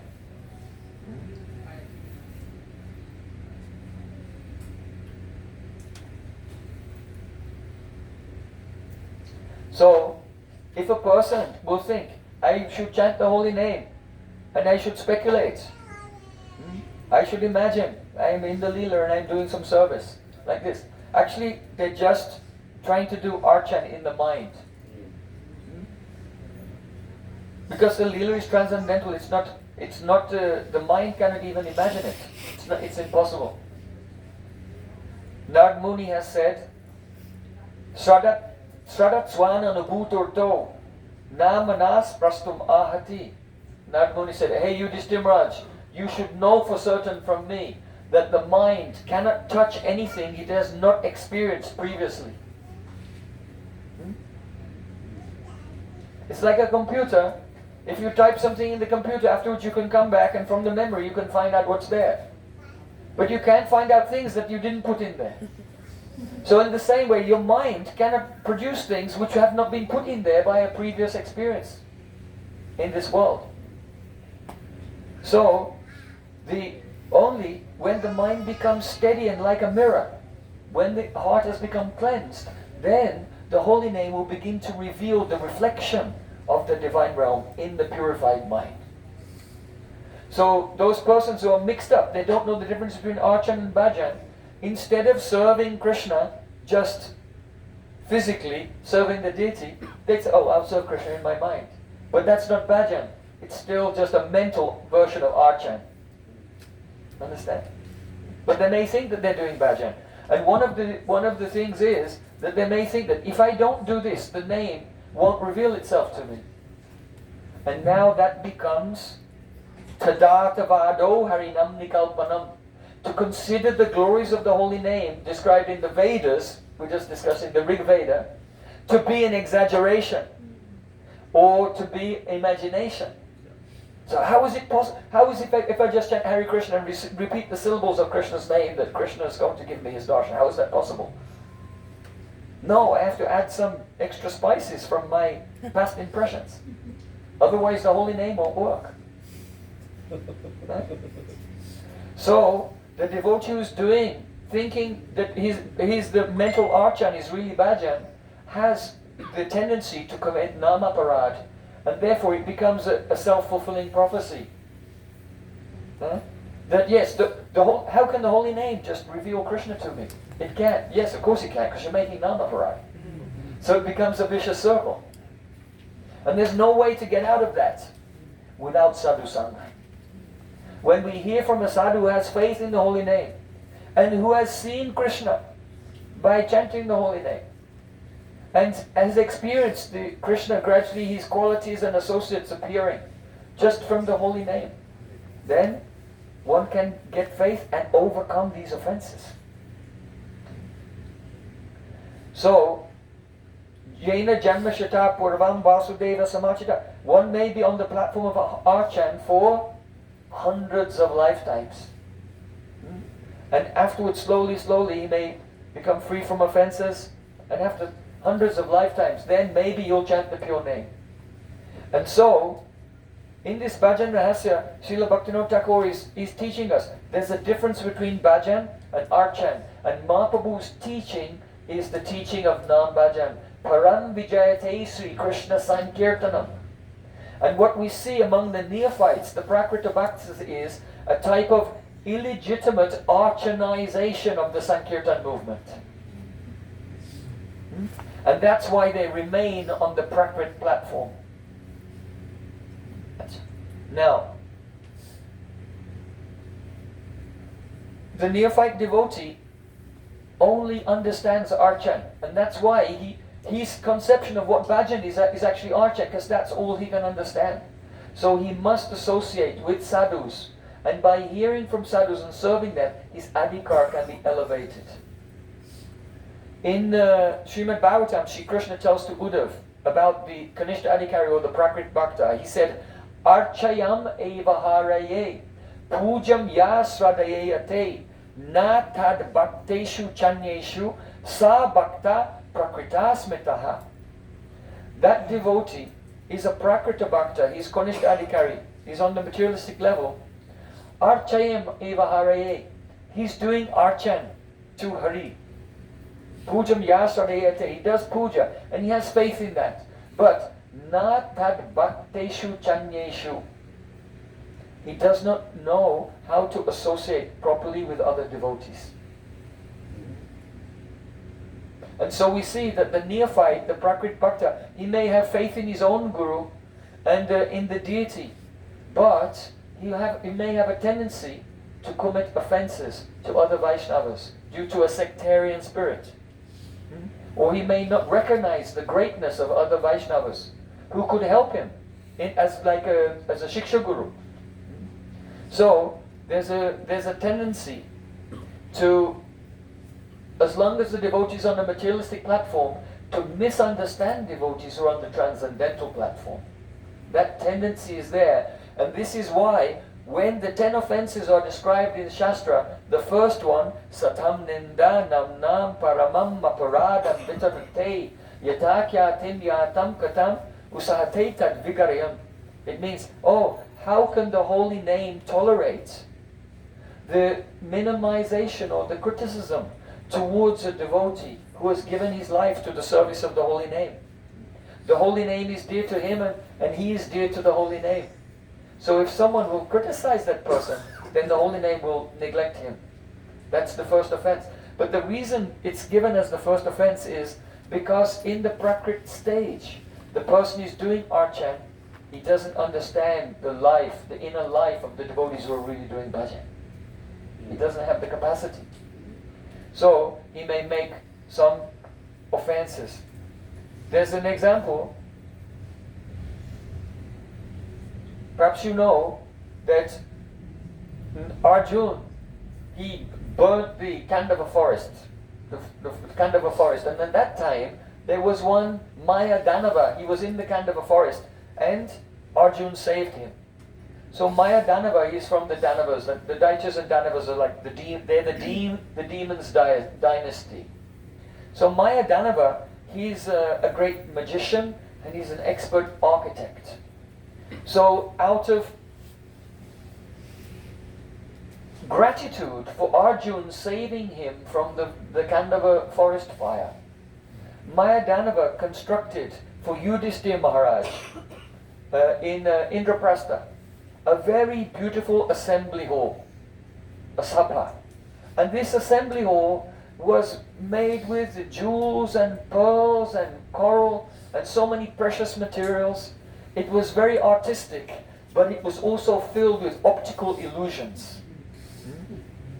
So everyone who saw this assembly hall, they were amazed by it. And Duryodhana, who felt a rivalry again with Yudhishthira Maharaj and the Pandavas, when he saw it, he was so envious. Oh, I don't have such a palace like this. Seeing the opulence, and that's the nature. While we are conditioned, in the conditioned state, our consciousness is corrupt, and the heart burns seeing the success of others. And if others fail, then the heart feels, oh good, I'm better than that person. I didn't fail like him. So that's the nature. Srila Bhaktivinoda Thakur has written it in the Sun, Amara Jivana Sada Papiratanai. Yeah?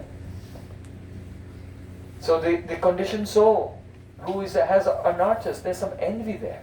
And this is why the instruction is be very careful. Don't criticize any devotee. Don't do that. Don't fall prey to that tendency. It's there. Be warned and carefully avoid it. So Duryodhana, he was burning in the fire of jealousy. And when he arrived, there was an event going on, and Duryodhana was invited to come. So he came and he entered into the courtyard. And there in the courtyard, there was a floor made of clear crystals. But to him, it looked like an ornamental pond. And he couldn't see a way around it, so he thought, oh, I've got to walk through the water. So he lifted up his dhoti so his dhoti wouldn't get wet. And then he stepped onto the crystals, and it wasn't water. But there were so many guests there who knew about this illusion, and they were all covering their faces and laughing. And so Duryodhana, he felt really embarrassed, humiliated by this. So then he continued, and he got further, and then he came to another crystal floor area. And he thought, well, I'm not falling for it this time. Last time I was humiliated, but if I pull up my dhoti again, then there'll be no end to my humiliation. So I'm not going to fall for it this time. And he just marched, but actually this was water. And he just fell splash in the water. Again, all the guests who were there, they were snickering and laughing and making comments to each other. Oh, he was burning more and more. He was burning more. Then he got up out of the water, and then he saw there was one big archway, a big doorway into the next room in the palace. But actually, it was a crystal window. But it was so clear, he couldn't see that there was a crystal window there, and he just walked straight into it. And then he had the concussion. So then he thought, I can't go through this door, let me try the other door. So then he went to another door. This wasn't even a crystal window. It was just a painting on the wall of a door with other things inside in the next room. And then again he went and bumped into the wall. So then he was really embarrassed. I have to find another way. So then he came to another door, which was really a door. But when he came to that door, he thought, I'm not going to bang my head again, forget it. And he walked past the real door. So just like you're all laughing, so everyone was laughing like that. So he was really, really embarrassed and humiliated. And so that day when he returned to his own palace, he was burning so much that this incident was actually one of the causes for the whole Kurukshetra Yuddha, the battle of Kurukshetra, because he was holding that grudge in his heart against Yudhishthira Maharaj. So all the names of the personalities in the Mahabharata, they're very important. Du means bad, it implies the negative. And Yodhan means one who fights. And so that person who fights unjustly for worldly things, who is a bogey, who is an enjoyer of this world, he can be called Duryodhana. Now you remember that when Krishna went to speak to the Pandavas, to the Kauravas, and offer a peace deal, say, look, we don't want to fight, there should be a war, just give 5 villages so each Pandava brother can at least do their dharma of being a Kshatriya and administrating and protecting people in one village each. So Duryodhan, he said, I will not give enough land into which you can drive the head of a pin. That means that it represents the mentality that this whole world is mine and it's for my enjoyment. These things are mine, I will not share them with anyone. This is my area. No other preacher should come here. So this is the mentality of Duryodhana. On the other hand, Yudhisthira. Yudh means the one who fights. Sthir means steadfast. Who is steady in the struggle for dharma. Who is steady in truth and justice. And who is sthir, fighting on behalf of Krishna, the Supreme Lord.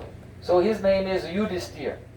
His entire purpose is only to fulfill Krishna's desires. So, if you have a person whose only purpose is to fulfill the desire of Krishna, and another person who has a desire to enjoy this world, when these two come together, the one who still desires to enjoy this world cannot understand the heart and mind and the behavior of the one who only desires to please Krishna. They cannot. And what happens is, the person who has desire for this world always inverts and misinterprets the activities, the words and the motivations of the person who only wants to please Krishna. And that is called vivarta. When you see everything upside down, you go into illusion. And so this pastime of Duryodhana, experiencing all the illusions in the palace of Yudhisthira Maharaj, is actually also a metaphor for us. When we are in the prakrit stage, we're in the first stages of spiritual life, and we still have material desires, we have to be very careful. Sri Guru Charana Padma, Kevala Bhakti Sadma, Bandhu Mohi Savdhan. Savdhan means be careful. Because when the person who is conditioned and still has some desires meets with the person who has no desire and only wants to meet Krishna, this vivarta may come and we may misinterpret and misunderstand things. So we have to bow down very, very carefully. Because natad bhakteshu chanyeshu, the prakrita bhakta doesn't know how to properly associate. So they have to be very careful. So the first offense to the holy name, Satam Ninda, it comes up front. The first thing you have to learn about the holy name. These things are very important. And so, what happened to Duryodhana? He saw jal, water, and thought it was stal, earth. And he saw stal and thought it was jal. He saw the earth and thought it was water. He saw the water and he thought it was earth. So this is vivarta. Everything was backwards. So in the same way, the prakrita bhakta, he may see that here is a devotee, but he's near ashray. He has no shelter. This devotee is actually always at every moment in the shelter of Krishna's lotus feet, but he thinks, he is near ashray. He has jal, he has no stal, he's not on any firm ground. He may project that. And he himself, he may think, I have shelter, I am on firm ground. I have money, I have power, I have control over people. Like this. And he thinks, I have shelter and protection, but he has no firm ground at all. He's nirashray. And so this vivarta comes, who actually has shelter of Krishna. He thinks, he has no shelter. And then he himself, he thinks, yes, I have shelter, I have protection, I have safety and security. But really, he's still influenced by Maya. He's still influenced by materialistic consciousness. So one should be very careful. So the second chapter of Bhajan Rahasya is the explanation of the second verse of Shikshastakam. Nam namakari bahudani jashava shakti. And that is describing the necessity of criticizing ourselves, not others, and repenting for our mistakes. So,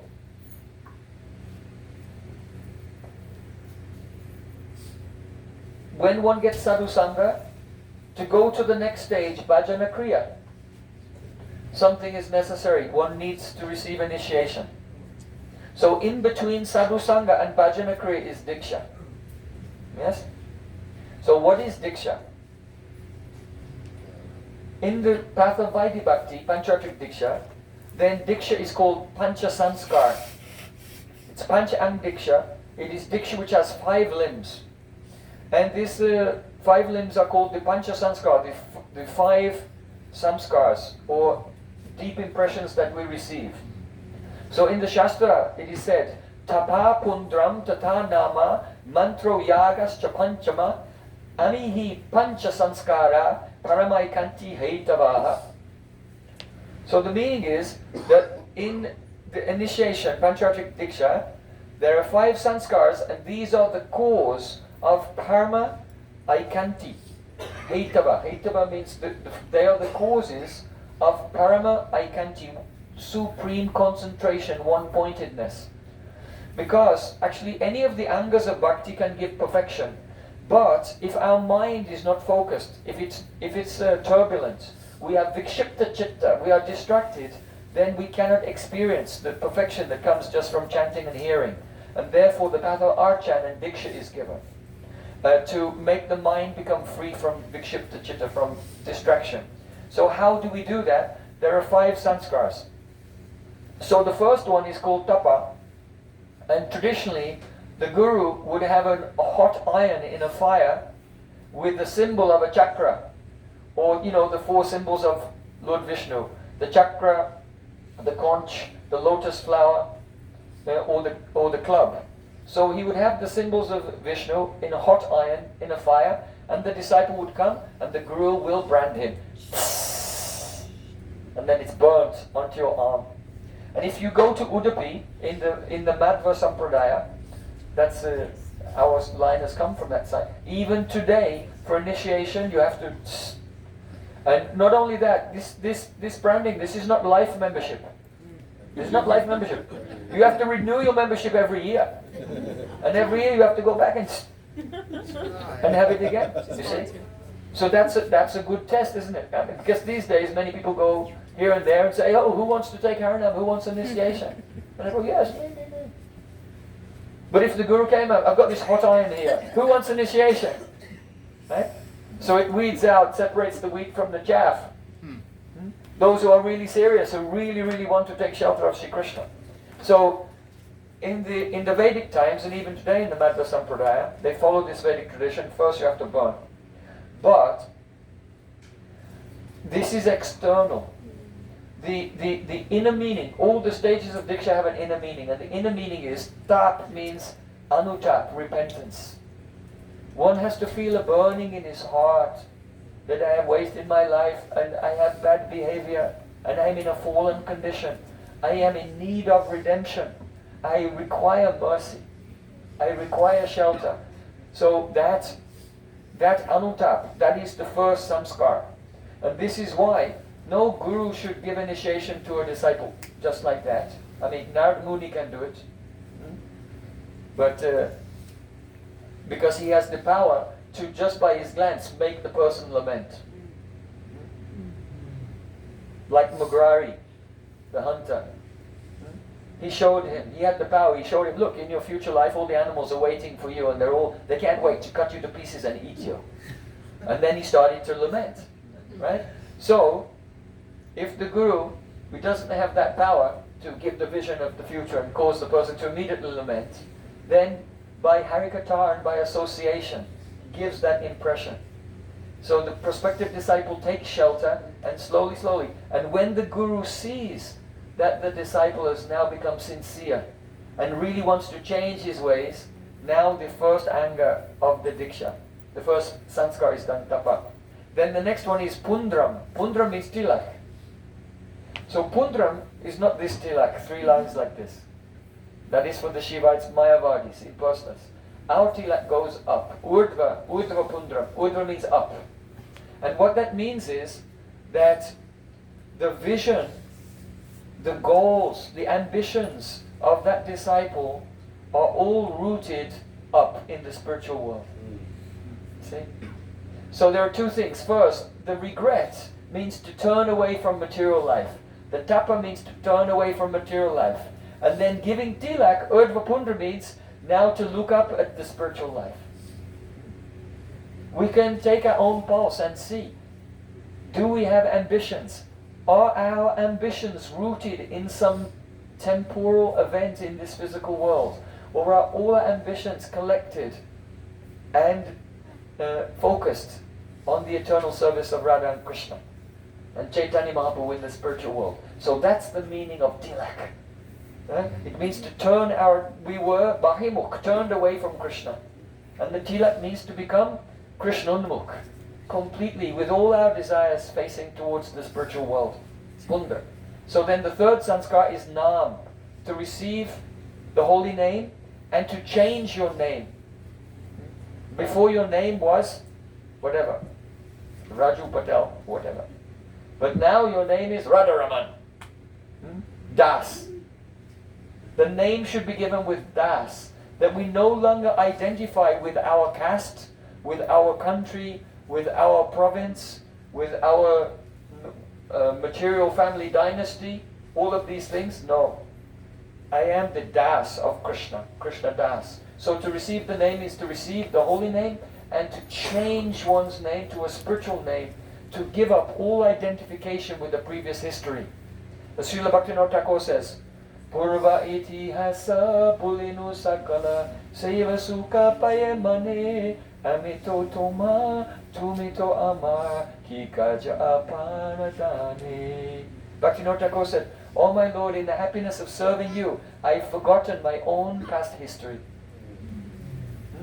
All I know is that you are mine, Krishna, you are mine, and I am yours. What else is there to know? I have no other kikaja aparadane. I have no other business. So that is the meaning of Nam.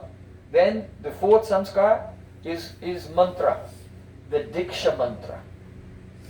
So by receiving the Diksha mantra, Gopal mantra, our relationship with Krishna is established, and then we can serve the deity. So the fifth sanskar is to be engaged in service, that is called yag. Here yag means ija, worship.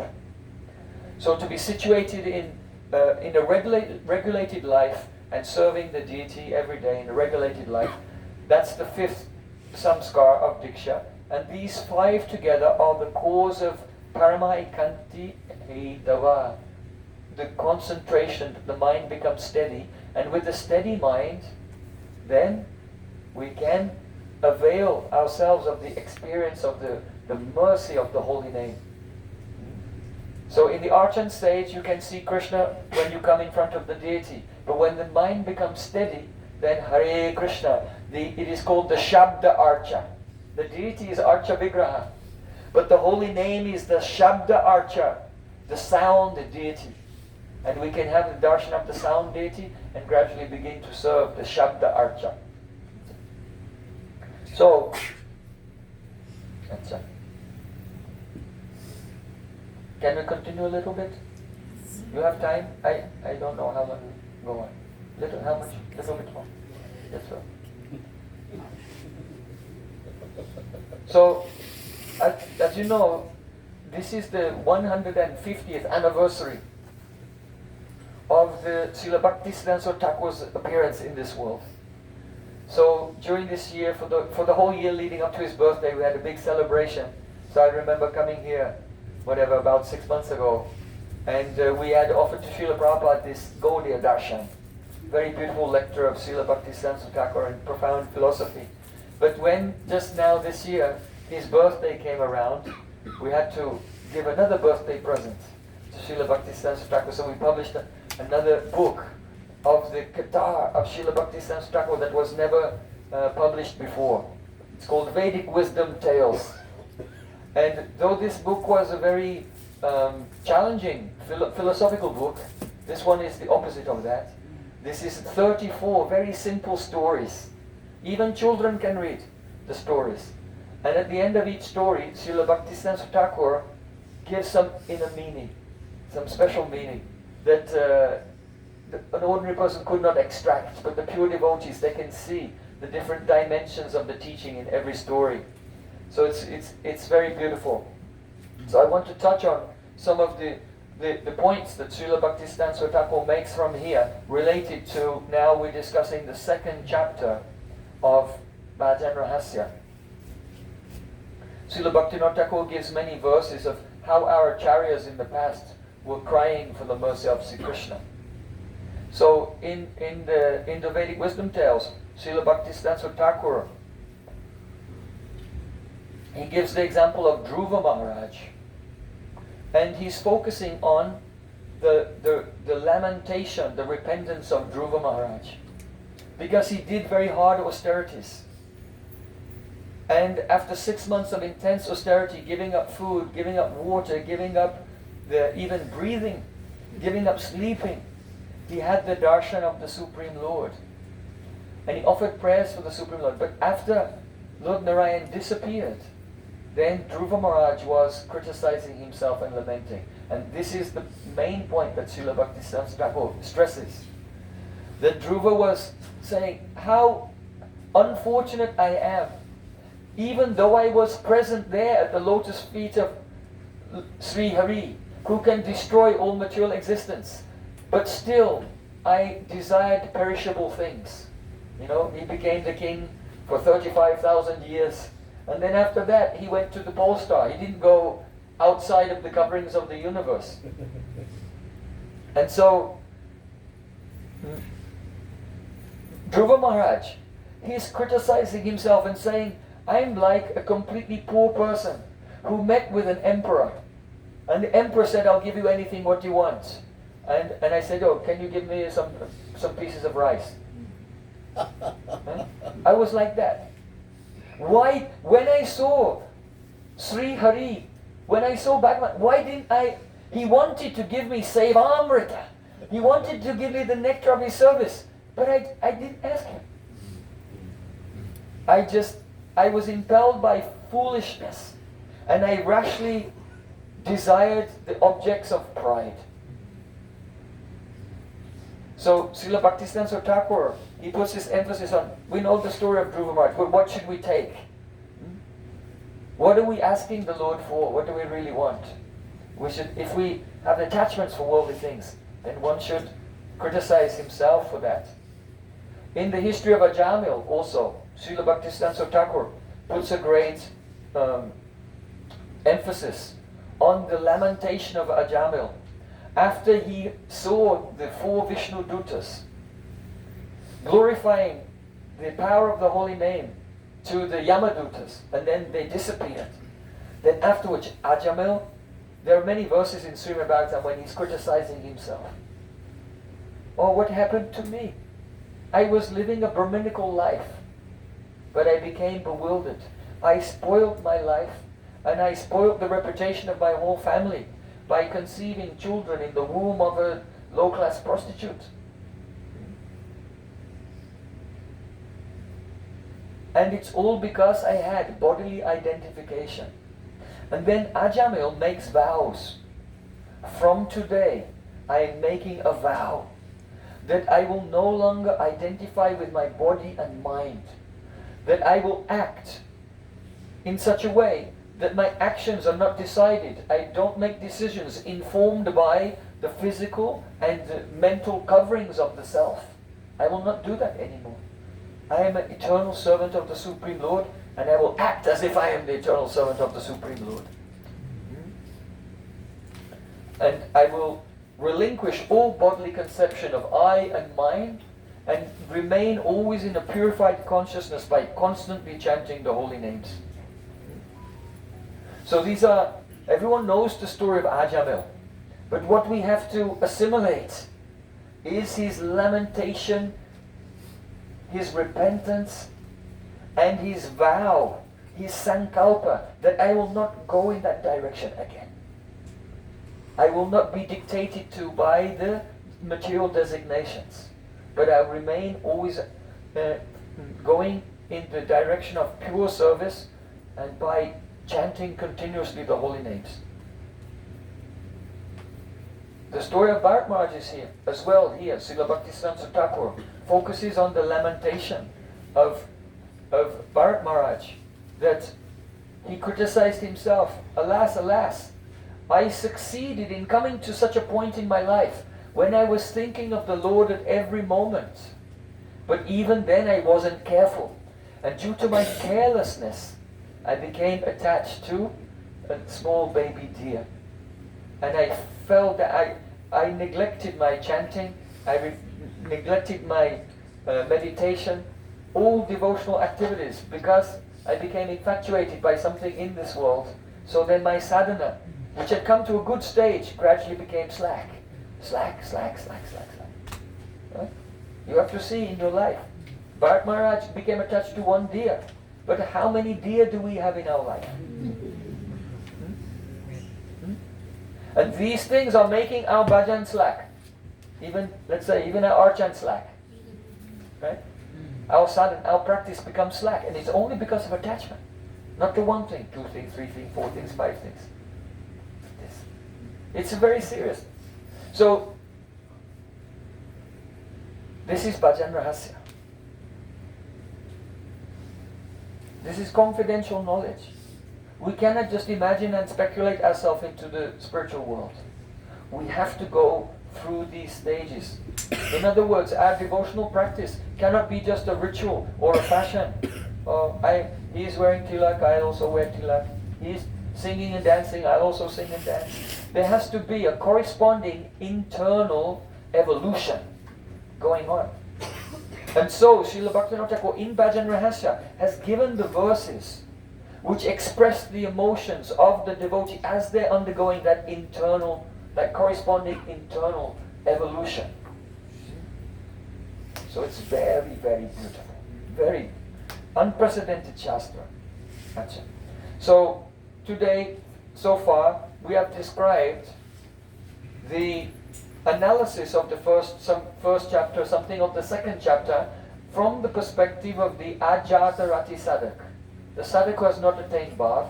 So, Madhurena Samarpayat. It is said you always have to end with the sweet things.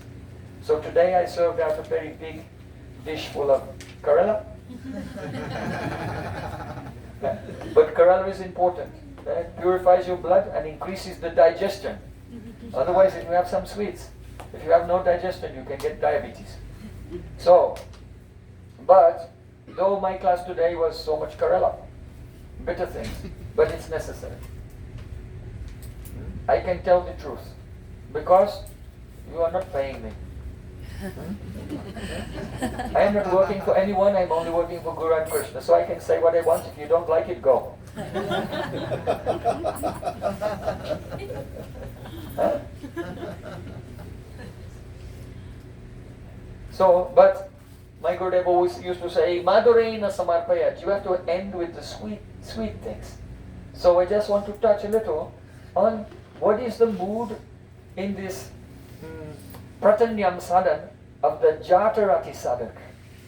These things we also have to hear something. Otherwise, how will we develop greed? To attain our goal, we'll have to make a great sacrifice. But we'll only make a great sacrifice if we have some idea of what is our goal is something so beautiful that it's worth making the sacrifice. So in Nishanta Lila, in 3:36 in the morning, now come with me.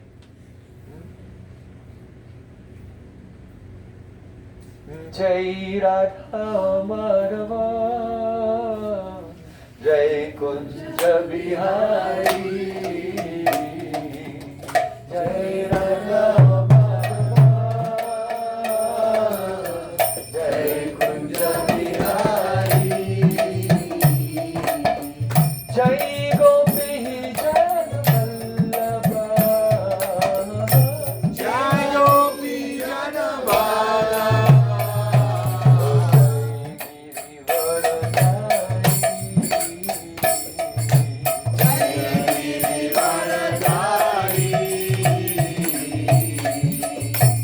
Bank of the Jamuna in Vrindavan, in the springtime, all the flowers are blossoming.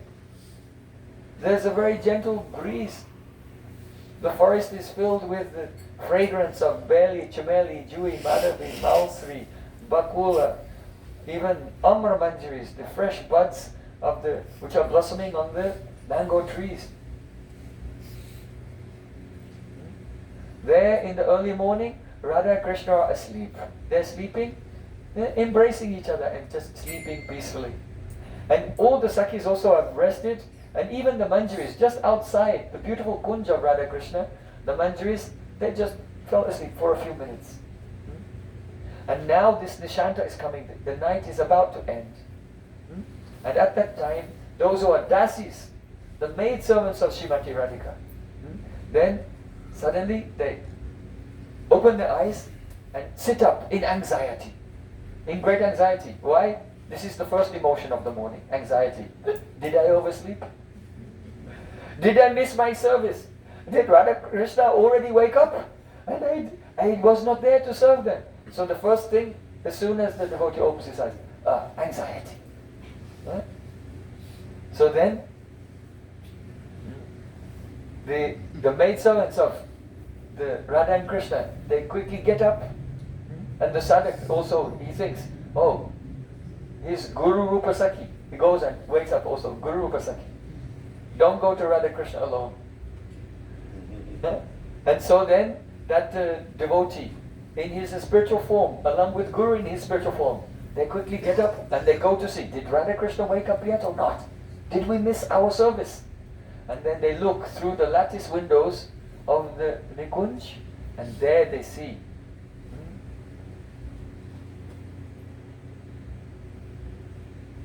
Sisi Radha Madhav, still asleep, and then they, it's a big relief. They're still sleeping, we're okay.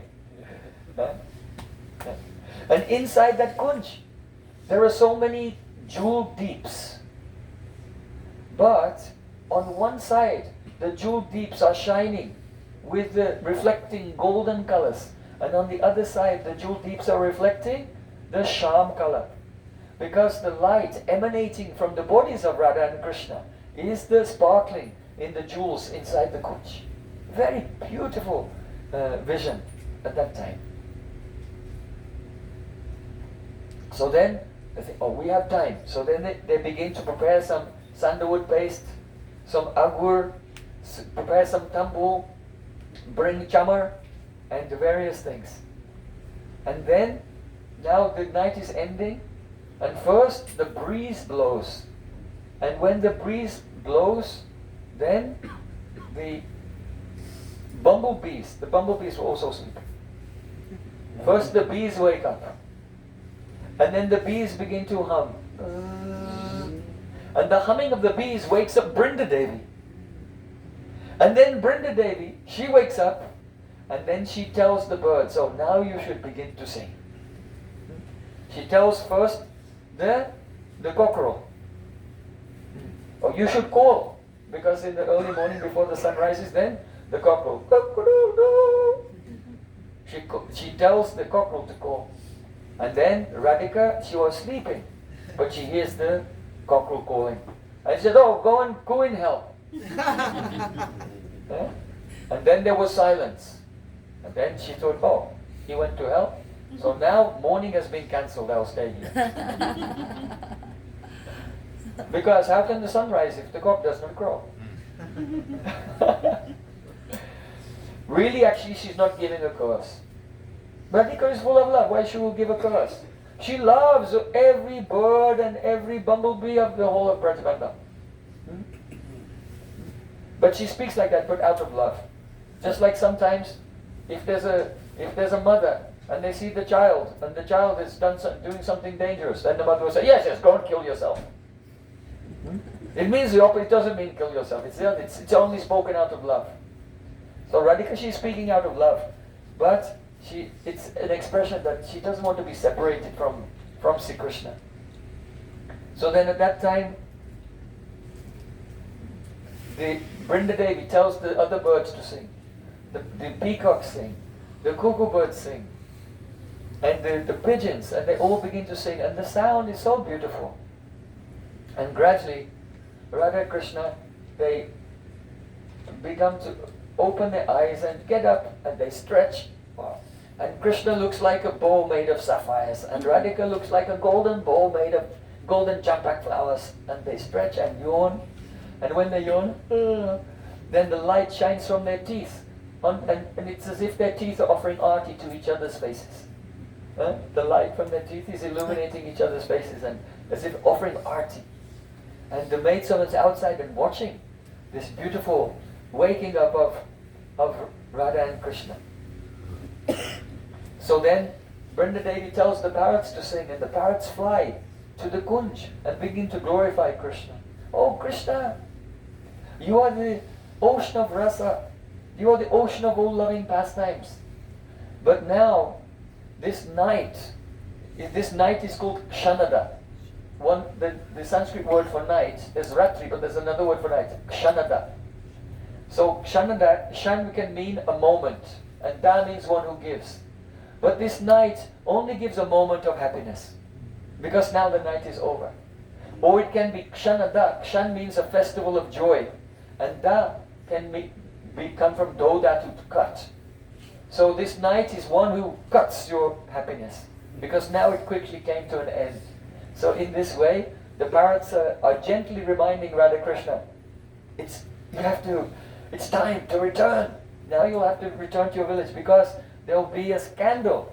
If you don't get back in time, then all the villagers will wake up and see you returning. And then it will be a scandal in the village. So then, Radha Krishna, they sit up and they have no balance. They lean on each other. They're feeling around because their eyes have not properly opened yet.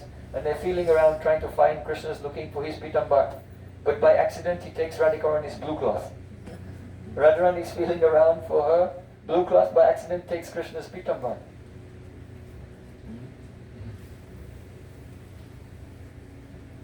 So then, at that time,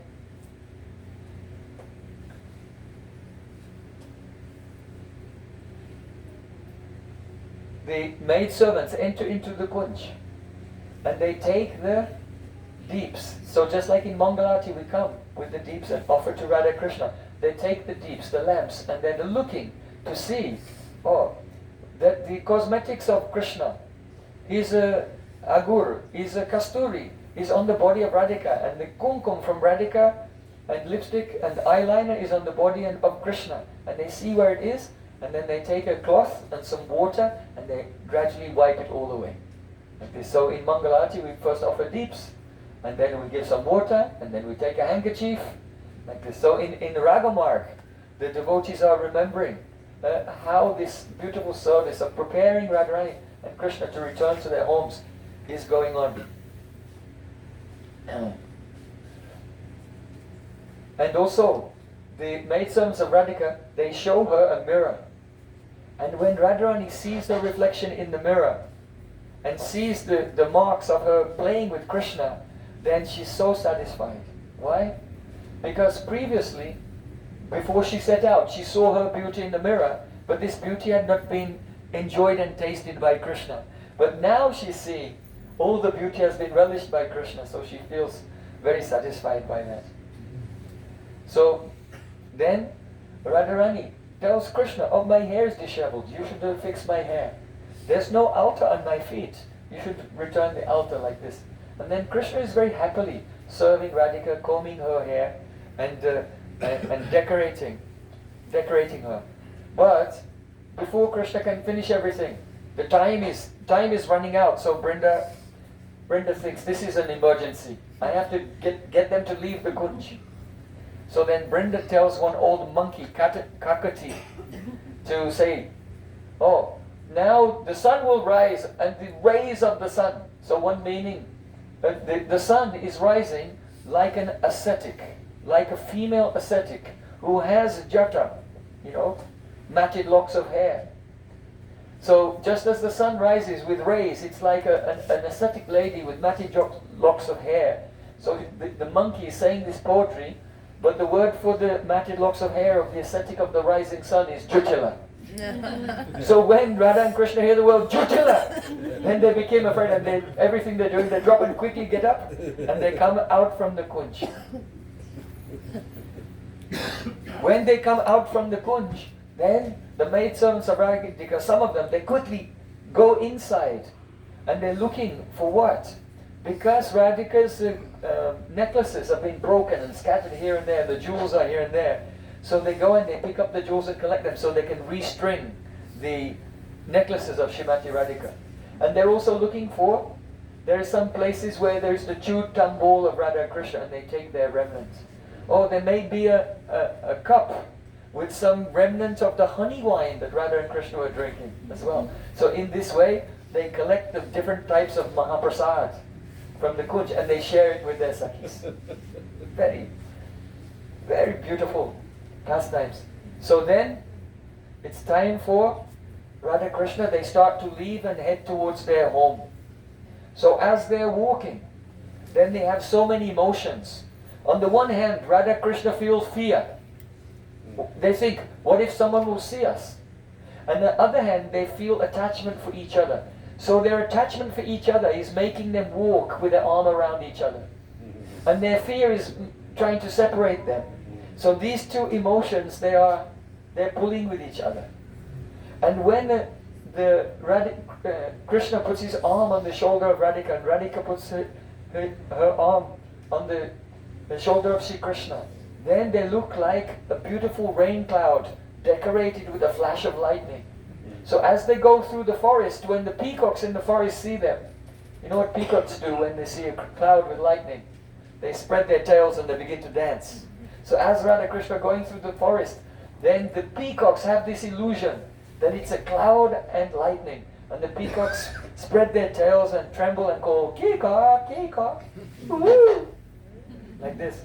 And not only that, but even the Sakhis and Manjaris, when they see Radha and Krishna, their beauty is such that they also see these illusions. It's a shocking, that moment, just for a moment they have a flash. Oh, it's like a flash of lightning and a rain cloud. So then, as they're going through the forest, Radharani is looking here and there. And in the forest there was one tree, an old tree, and the branches were broken. It was just like a stump with a few branches coming out. It was a little bit like the form of a human being. And she thought, "Oh, it's Jyotila!" And Radha Krishna became so afraid. And then they noticed, no, it's not Jyotila. It's a tree stump. And then as they continued going through the forest, they were looking here and there. And they began to see Jyotilas everywhere. Because they're so scared of getting caught. It's all fun and games when they're in the forest, but now they're going back to the village. And the sun is about to rise, and they're really, really in anxiety. And it's as if everywhere they look, they can just see Jyotila's face coming, angry face coming from them, at them at every direction. So then, they get to one place, and there's a village in Braj, which is near Nandagaon, where when Radha Krishna are going home, there's a certain point where they have to separate and go different directions, because Yavat is over here and Nandagaon is over there. So the village at that point where they separate, it's called Domahan. Two means two hearts, because they felt like they were one heart, but now they have to separate.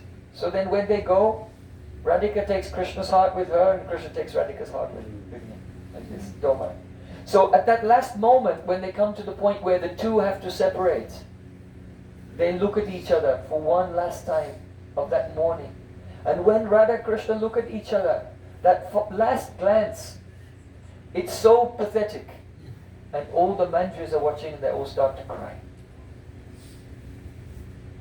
And then Radhika goes this way with her Sakhis and Krishna goes that way to try to sneak in his home. But an amazing thing happens. When Radha Krishna separate, when they were looking at each other, their faces were glowing. There was a glow coming from their face. An intense luster. Why? Mahabhav. Mahabhav has this Yavadashray vritti where the love is overflowing from their forms and affecting everything around them. But then when they separate and they have to go back to their village, then this glow subsides and the luster disappears.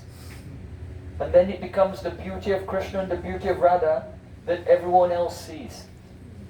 That Madhya Yashoda sees Krishna's beautiful. The coward boys see that Krishna's beautiful. But Radha Sangha Yadabhati Tada Madana Mohana.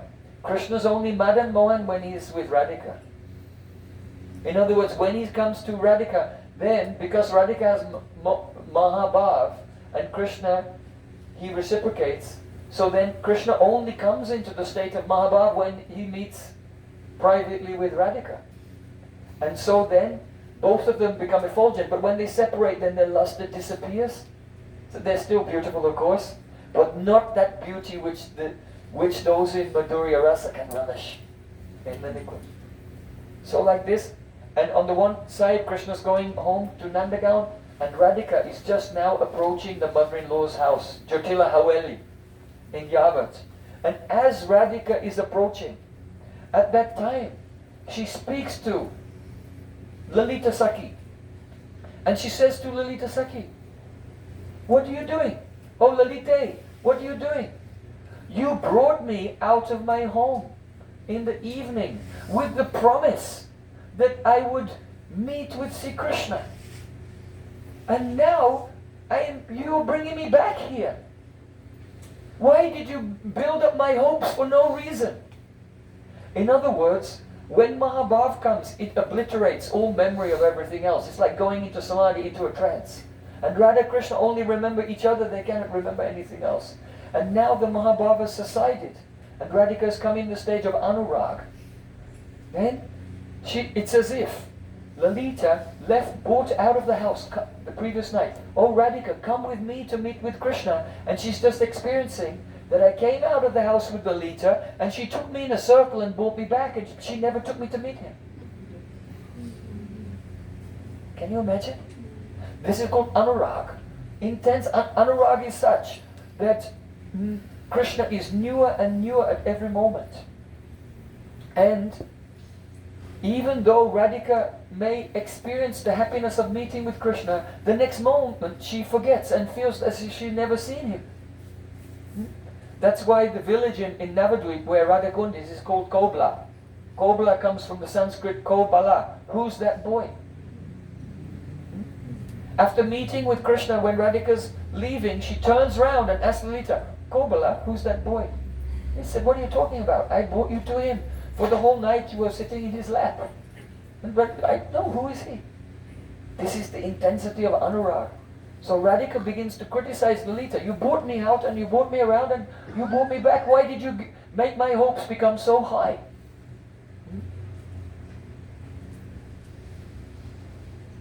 And then she looks, and the sun is rising. Radhika says, "I just remember just this minute. I saw the sun setting and now it's coming up again.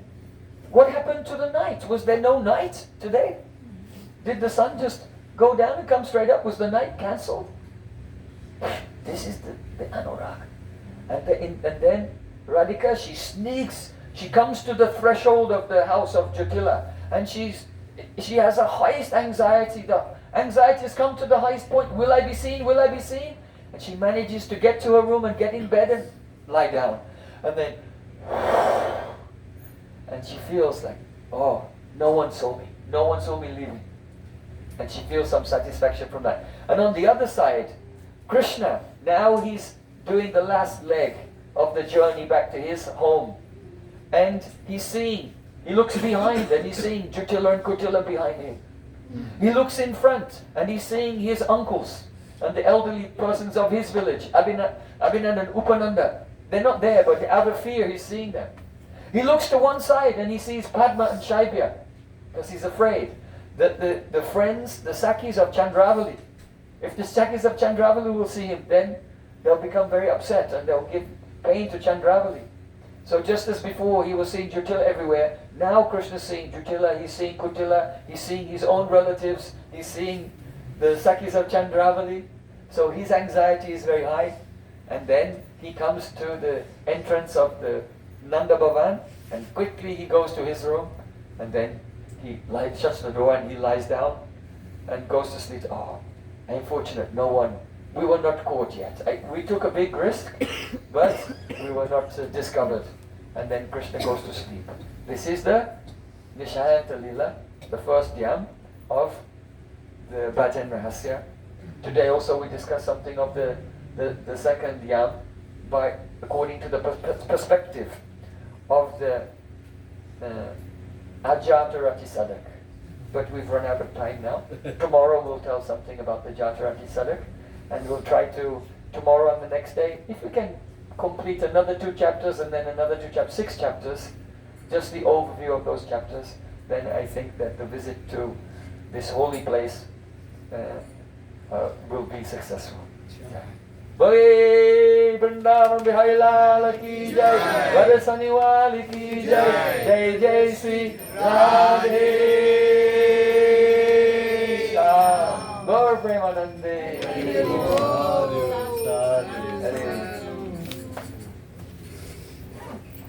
So just now there'll be Arti, Kirtan, just Kirtan. Yes, we'll sing a Kirtan, and then there'll be Mahaprasad for everyone. And I just want to remind you, we have a book table over there, so that you can, the opportunities there to receive the very beautiful Harikatha of Srila Bhakti Thakur that is newly published.